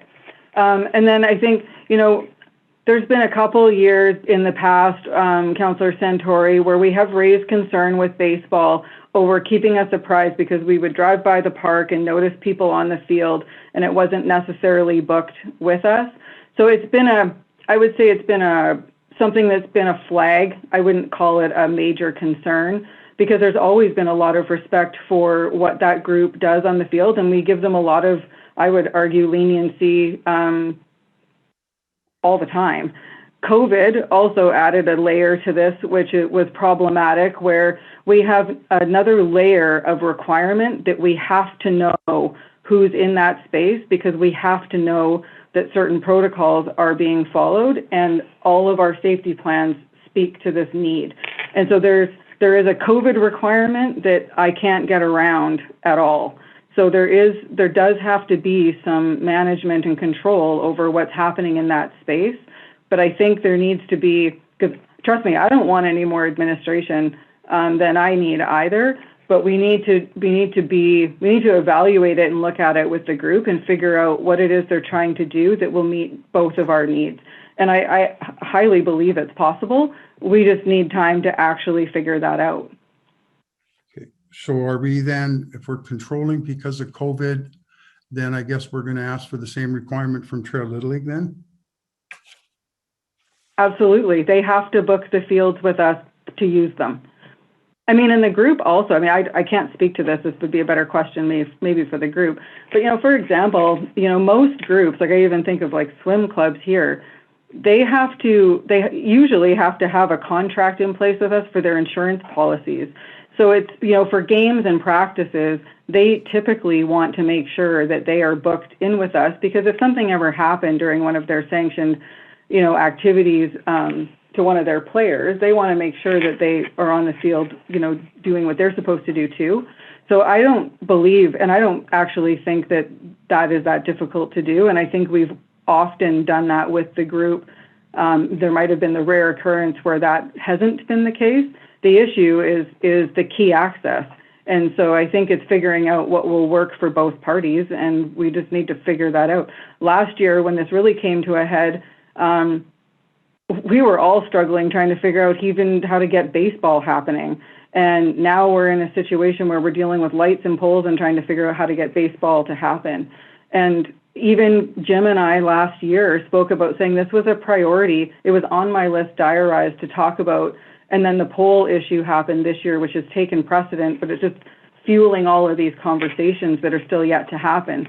So I think people need to give us a bit of time to figure out and find time to be able to focus on this and then come to a resolve with the parties.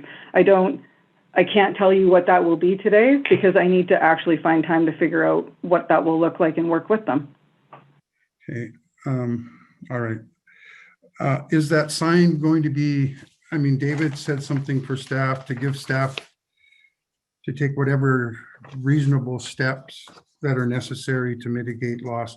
I guess on that note, it's kind of wide open in terms of what David said. So to be more specific, will the sign be erected at home plate directing players, telling players that to control their swings and that they would be held responsible for any damages that they cause? Is that sign going up?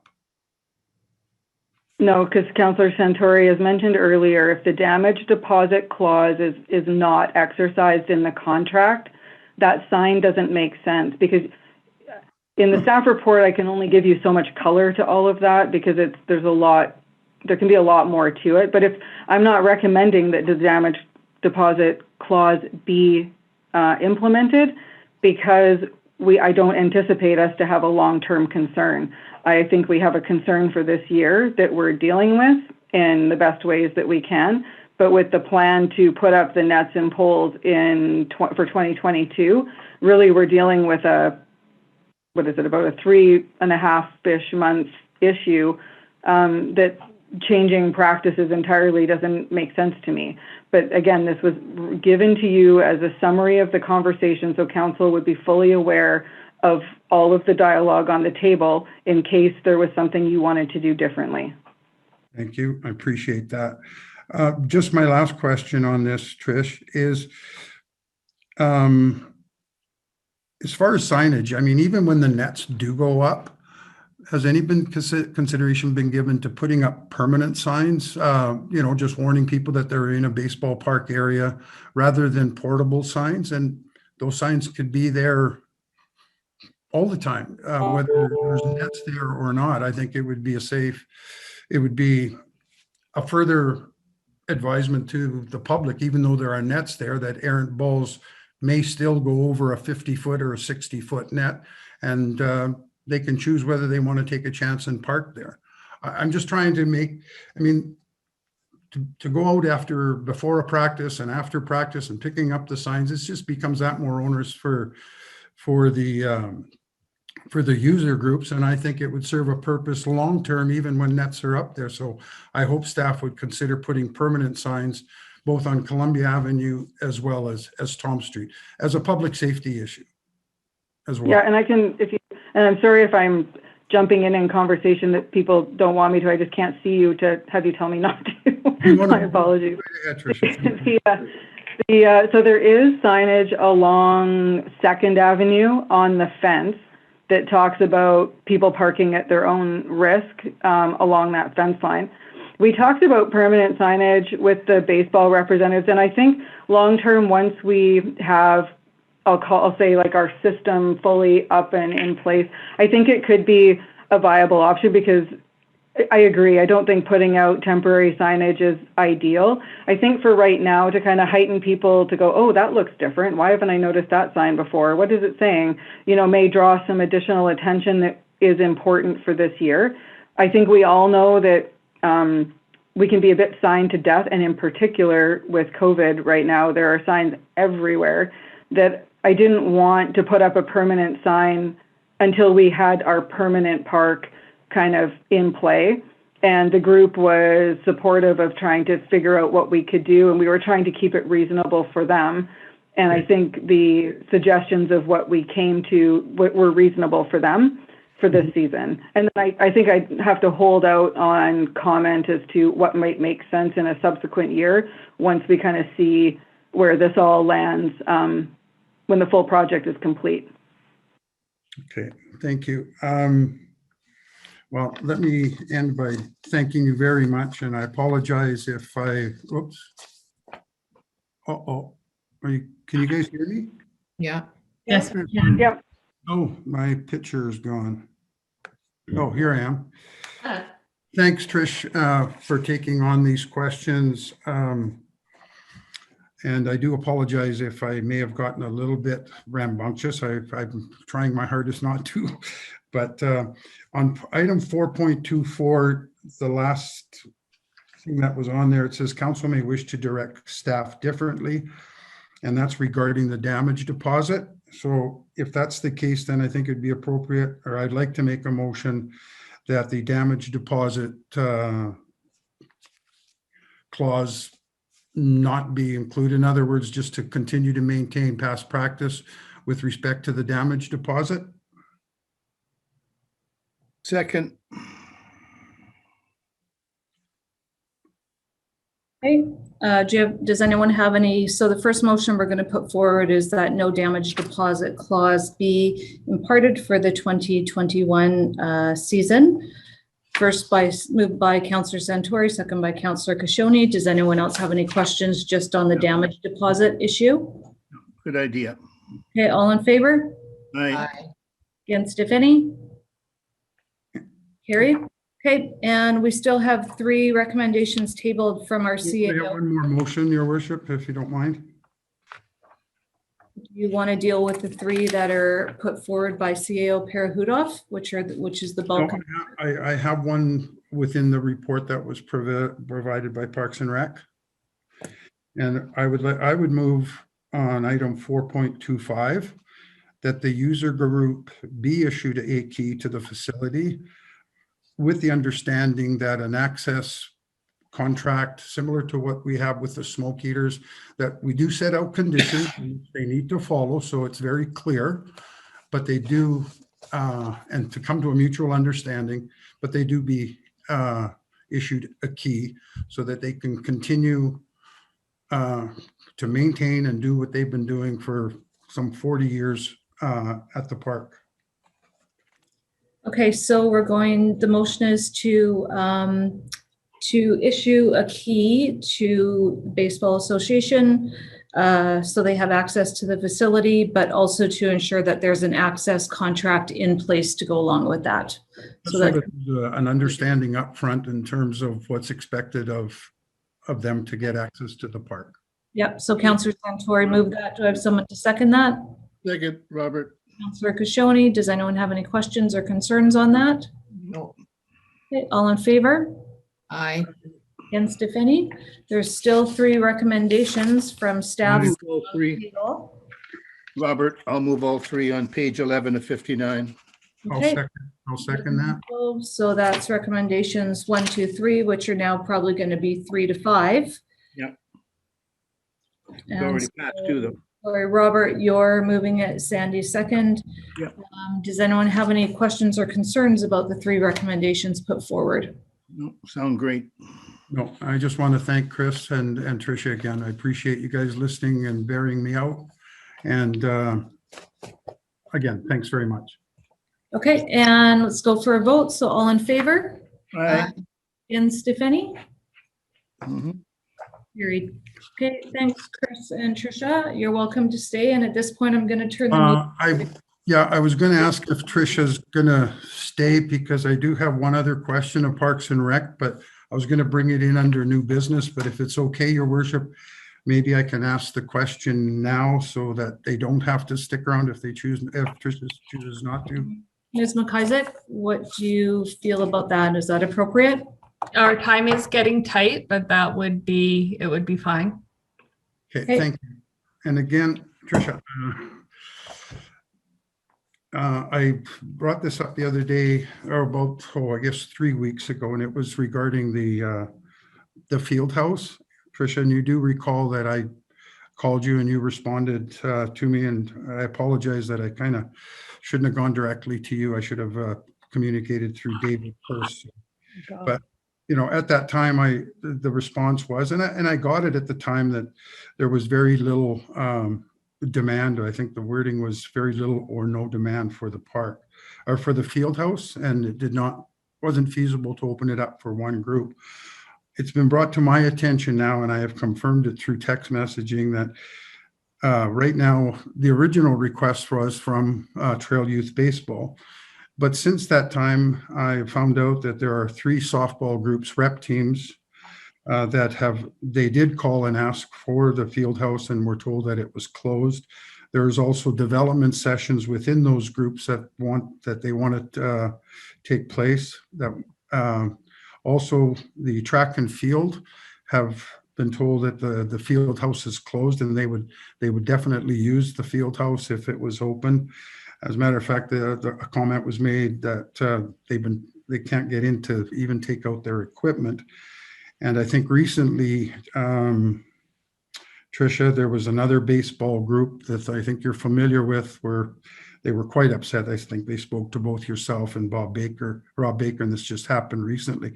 I guess my question is how many groups do you think that we need to make the decision? And again, I want to make it very clear, I'm not micromanaging the operations here. I think this is now becoming a service issue, a level of service issue.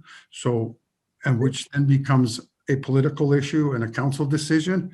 So how many groups have to express an interest before we open up the field house? And I'll tell you why. I mean, when the provincial health office opened up the restrictions or lessened the restrictions on youth sports, parents were obviously quite excited that finally their kids can get out. I mean, they have been, young people have been impacted significantly because of COVID, whether it be basketball, hockey, volleyball, whatever. And I think it was some good news when PHO came out and said that youth sports would now be permitted. But now that it's permitted, and I get it if it's just one group, but now that we have at least 6, and there could be more once they know the field house is open, at what point is that decision going to be made? Because I think we're getting, or is it the intent to hold off until the nicer weather and not open it at all? But I guess that's a discussion for council to have in terms of the level of service we want to provide. And I know it may result in some additional cost, but again, I think this is what that COVID recovery fund was intended for. I mean, I think this would fit the bill well. So maybe you might want to comment on this. Sorry, Sandy, was that directed to me? Or were you opening that to council? Sorry, I can't see you. No, I'm asking you, at what point did you have in your mind in terms of the number of groups that want to use it? Will we make the decision to proceed and open the field house again to the youth groups that have permission through the health authority or health office to undertake their youth sport?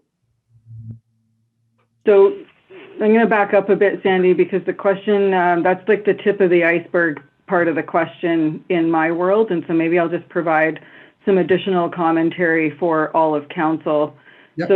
So for me, back in back in the fall, the issue regarding the field house was very much around users. That was probably the first part of it, where the groups that we had that we had relocated over to the gym, such as pickleball. Like, there's all kinds of activities that would normally go on in the field house that currently, as of November, we were no longer able to permit because they were adult group-based activities that are against the protocols. So all those groups ceased, and the only group that had expressed it, well, there was 2. Track and field expressed interest in late December, and there was one other group in the fall. And so at that point, yes, it was very much about a user decision, because if you remember also, there was a massive roller coaster ride going on with COVID at the time. So then when they changed the decisions, again, related to youth sport, that happened in January. So it really wasn't until January, again, where we started to look at this. And then, of course, all of the baseball stuff started to happen, which then started to fuel the interest back into the field house. So in my world, this has been, I'll call it alive again for about 4 weeks or so, give or take. And throughout these last few weeks, the issue with the field house is now no longer related to users or financial matters actually at all. Council, of course, could make the decision to open or to look to open that space regardless of the financial impact. But the issue then became that we didn't have a means to open an unmanned facility in light of the new protocol. So we worked with actually both the baseball group in the fall and track and field to try to accommodate them in the gym, in the arena, to try to give them an option, neither of which track and field ended up not being interested. I don't think it worked well for the baseball group at the time. And so then fast forward to now, where to figure out and walk through the process related to trying to open the field house. I was working through a timeline today, knowing that this would probably come up in conversation, that by the time I got an opening strategy to council, so if you recall back in the summer, I'm tweaking it or tying into your memories a little bit, but we had to go through developing an opening strategy that you then approved as a council, that then informed the safety plan, that then informed the group's safety plans in order to use the space. So when I start to do the timeline, and because it's an unmanned building, and I don't even know of a community, most have just not opened their unmanned facilities out of the concerns that are there with trying to manage those spaces, that even if I could come up with a plan, the earliest that I could probably put this in place is probably a month from now. To expedite this, I appreciate your answer and I respect your answer, and I now understand the challenge that you have.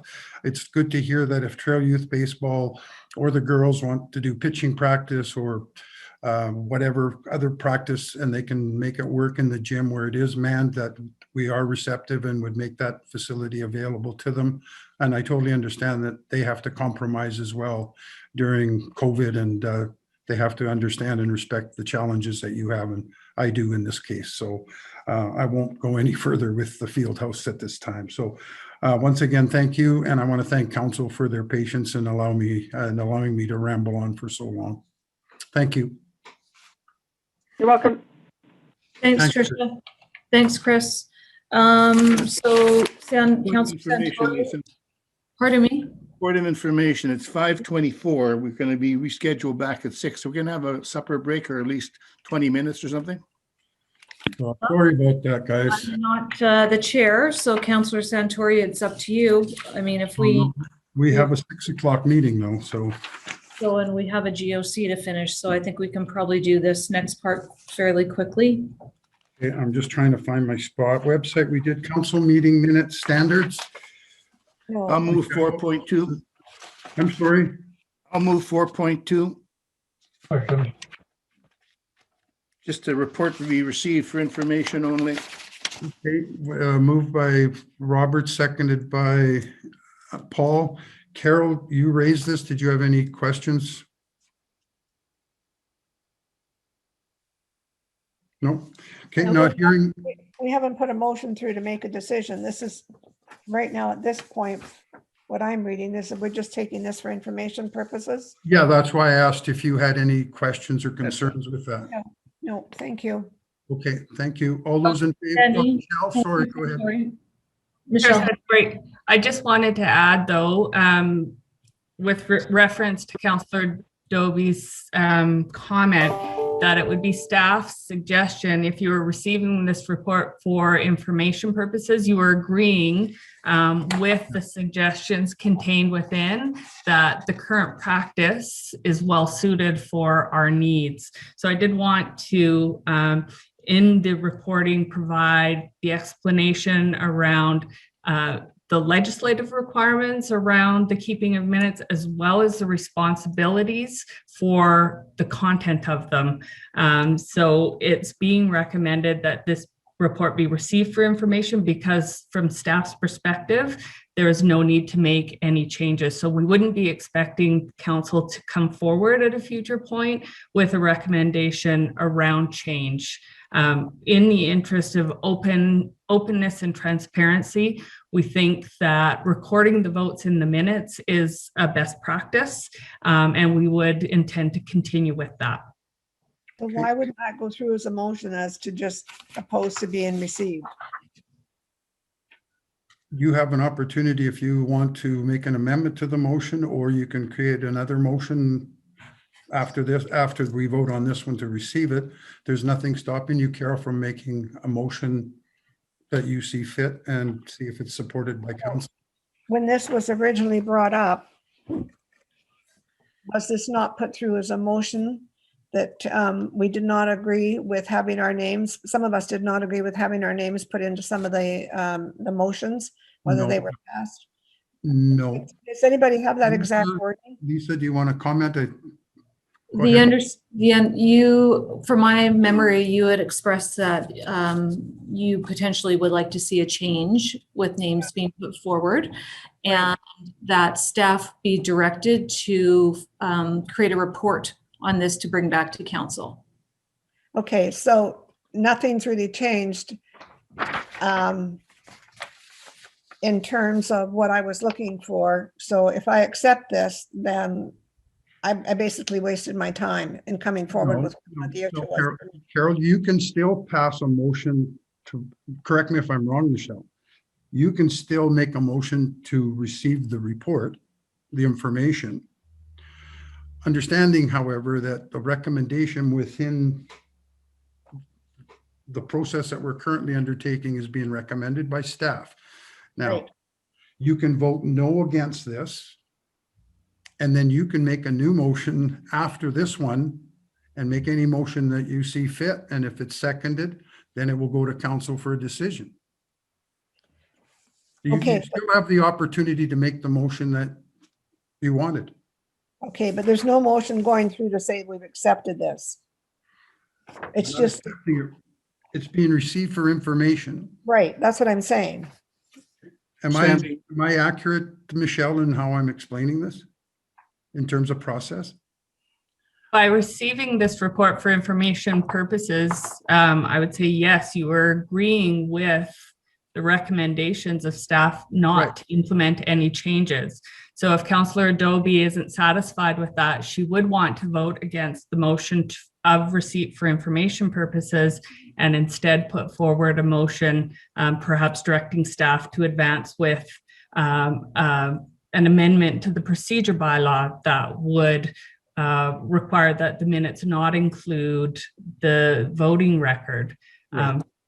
But staff's recommendation is that our present practice serves us well and we continue with it. So, Danny? yeah, go Yeah. ahead, Robert. I'm all on board. I misunderstood that. I don't interpret it that way at all, personally. My understanding was that we were going to accept this report, and then eventually after, we're going to make a decision on it. And No. that's the way normally when a report is accepted, the report is accepted, but there's no decision on it.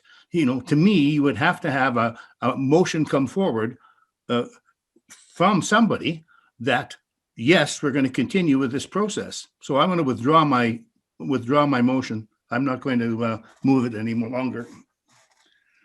Okay. I can't support that we're not going to have a discussion on it and it's going to automatically come to be. I don't think that's appropriate. In this, because of the time restraint upon us, can we have a motion to table this to another meeting, please? Because I'll I move don't- the table. Move the table to the next meeting. Ms. McFadden's had her hand up.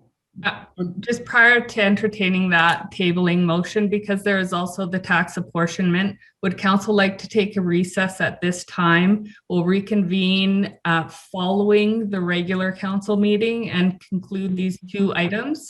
Okay, at this time, I will call for reconvening the GOC meeting. And we'll move on to the item where we left off. And that was the council meeting minute standards. And just so that it's clear in everyone's mind, I'm going to ask Michelle once again what it would mean that, what would it mean if the report was received for information purposes? I think we need some clarity. Robert misunderstood what the motion was, and I think Carol had some issue with it as well. So maybe if you can go over that for council again, that would be great.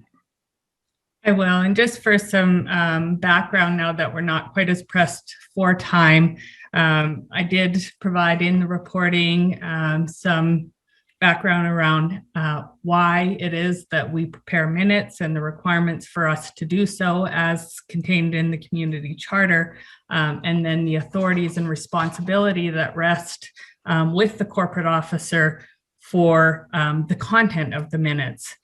And because the minutes are an official historical record of a council meeting, we do try to be as concise as possible in them and record decisions. So primarily, my focus is on recording the decisions made by council in duly convened meetings. However, local government practices can vary from municipality to municipality or regional district in terms of the content, and the customs that we have developed through time have, we felt, proven to hold the community and the minutes of their availability for public viewing in good stead. I think any council member who is making a decision in your body would want to stand behind the decision that you make. And with that, we've always followed the practice of recording the votes of anyone in opposition. There's a real push towards transparency of meetings and public accessibility of the meetings, and we've come a long ways, particularly during COVID, with the recording of these meetings and the webinars being available on our website. But many of the public still do go to our minutes as the formal record to see what the content of the meetings and the decision-making entailed in any given day. And with that, we do feel it's very important that if you are voting in opposition, that we record that. And so with that, just based on best practices, Robert's Rule of Order, and customs that have developed through time, it is being recommended by staff that no change to our current practice be entertained. And that is what is meant by the recommendation that this report be received for information purposes. If council was wishing to see a change in the content of the minutes and not to include the record of the vote, it would be appropriate for you to put forward a motion directing an amendment to the council procedure bylaw. That's not being suggested by staff as necessary. Again, recognizing that the open and accountable minutes are important for the community to be able to not only understand the decisions made by the council as a whole, but how each individual council member may have stood on a matter. So we're not suggesting any change be made to the council procedure bylaw, but if that is the direction of council, we would amend the particular section in the council procedure bylaw that speaks to the preparation of minutes, if directed to. And so at this time, it is being recommended that this report be received for information purposes. Just before we had recessed for our dinner hour, a motion had been made by Councillor Kashoni and seconded, but it is understood that due to misunderstanding, Councillor Kashoni withdrew his motion made. So at this time, there's no motion on the floor. Okay, so I will at this time open the floor to discussion on this matter. Paul, you had your hand up? I was just going to make the motion to receive the report for information, but if we're going to discussion, we can go to discussion first. Well, technically, before we go into discussion, correct me if I'm wrong, Michelle, in terms of procedure, before you discuss an item, there should be a mover and there should be a seconder. Am I correct in that, Michelle? Typically, you can have some very preliminary discussions, but it is good when the body of council entertains the item that you do have a motion that's been made and seconded, so that you know that there is a general will of the council to consider the matter. Sandy, my understanding was it was a motion to defer it to the next meeting. No, I've suggested that, and then it was getting off track, Robert, and that's when I had said maybe we should defer it. Well, I'll move to defer then. A motion to defer? Yeah. To the next meeting. Lisa? I guess I would just need some clarification because we decided to take a recess so that we could handle this as well as the 4.3 and 5.1 coming back after regular council meeting. So There's no seconder yet, so we'll have to wait. Lisa, I do have to, there is a motion. Do we have a seconder, though? I have to exercise that. I'll second. So we have two motions on the floor? No, one. Speaking to the motion, then, I'm not. I Sorry, wanna- Mayor Payson, Oh, Yeah. sorry. I'm not, were you seconding the motion to defer? No, I was seconding the motion that the Councillor Butler's motion that the report be received for information purposes. It wasn't my understanding that we were deferring this.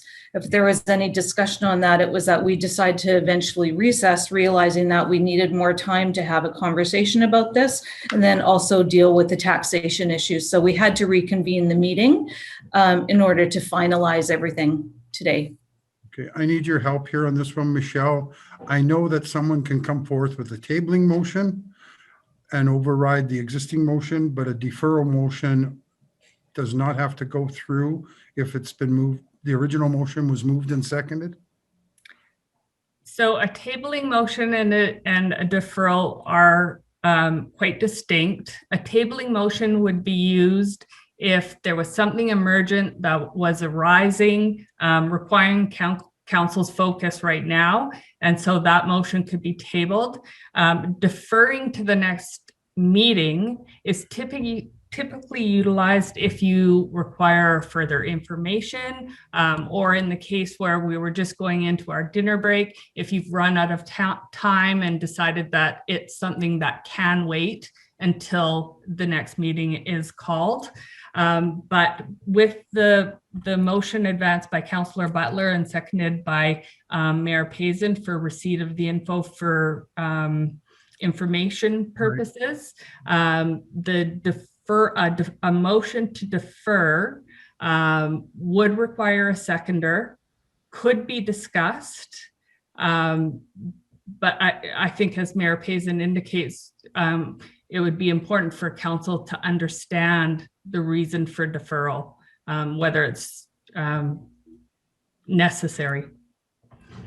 Thank you. And based on that, I don't, we're not deferring it pending any new information. So I think all the information has been provided. So on that note, if I have the authority, yeah, go ahead, Colleen. Okay, thank you, Councillor Santori. I think I just I want to offer a little bit of information, if I remember correctly, and Councillor Dopey, if you could help me out here. I think the question on the issue that we're talking about came out of a concern not for the meetings that are open to the public. This is a concern about the meetings that are enclosed. That's not public though, Colleen. No, I know, but this, I know that's where the confusion is coming from. Councillor Santori, if I could just add Yep. that with respect to minute taking practices, it is considered to be a best practice if your minutes are consistent. So whether it be regular council, closed council meetings, committee meetings, you do look for consistency across the organization. Mhm. So irrespective of whether we're in a regular meeting or a closed meeting, it is felt advisable to include the names of those who vote in opposition. In some cases, it is a requirement of Robert's Rules of Order. Not in all cases, but in some cases it would be required. And because in our council procedure bylaw, we do revert to Robert's Rules in cases where it's not detailed in our council procedure bylaw, there would be circumstances where we would be required to record that, even if council were to pass a motion directing otherwise. So the Robert's Rules does indicate certain circumstances in which the voting record must be recorded in minutes. Okay. If I may at this time, just to try to expedite this, rather than talking about procedures past, present, and what might happen in the future, maybe this would be a good time, Carol, if you want, or other member of council, if you can give your rationale as to why you would not want your vote recorded, and then maybe that can open up the floor to discussion. Because this all started out of a closed meeting, I think, in the first year of this term, where I didn't want my name in the voting because I voted not to support it. And so I was going to, my motion would have been to not have names in shown in closed meetings, but Michelle has just said that they feel that they should have some consistency. And I think we've had a couple of incidents when things have been enclosed that have got out to the public, and there's been names attached to it, and that bothers me. But that's, and I respect that, but that's not going to stop. If somebody wants to leak information out, whether it's recorded on a piece of paper, Carol, or not, that is not going to solve the problem. It's one's individual integrity. And if they want to go out and give information out that took place in a closed meeting, whether it's on a piece of paper or not, that individual will do it. I hope, and I'm comfortable that it isn't happening, and maybe it's just an assumption that it happened. But if somebody wants to leak it and spill the beans on who did what, they're going to do it anyways, Carol. And by having it on a piece of paper or not having it on a piece of paper is not going to stop it. Well, I disagree, but that's all right. We can agree to disagree. No, that's fine. Question? Any further discussion? Question has been called. All those in favor to receive? Aye. Motion is carried. I'm opposed. Do you want that recorded? I don't think I have a choice. Me too.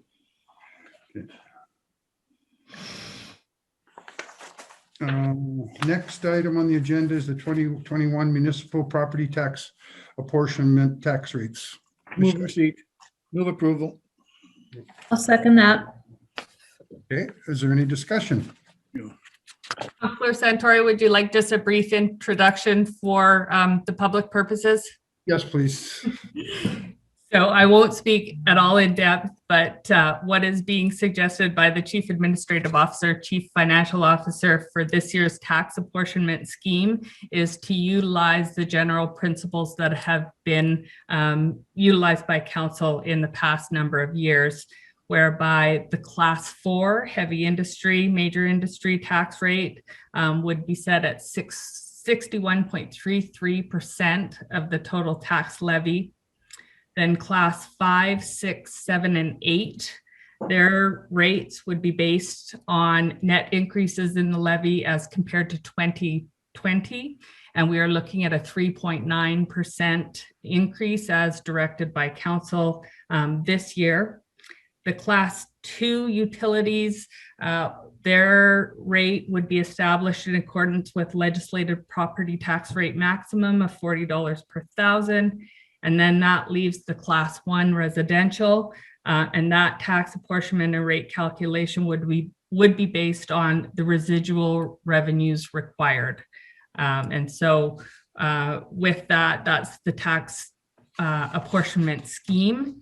And another important element that's included in the recommendations is the property tax due date.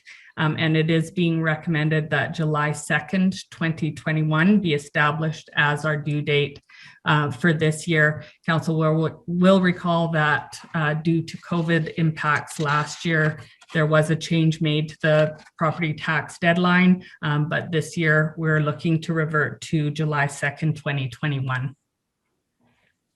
Okay, are there any questions? Okay, not hearing any. All those in favor of the motion? Aye. Opposed? The motion is carried. And where am I now? I lost my paper.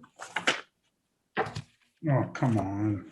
5.1 grant and aid sponsorships. Got it. So that report was prepared and provided for you just so you had the information available, because there was a suggestion of the $5,000 grant being authorized to Trail Youth Baseball. So the report is there just for your receipt at today's meeting. Thank you. Any questions regarding the grants and aid? No, but I'll make the recommendation that the report be received. Thank you. Seconder, I'll second it.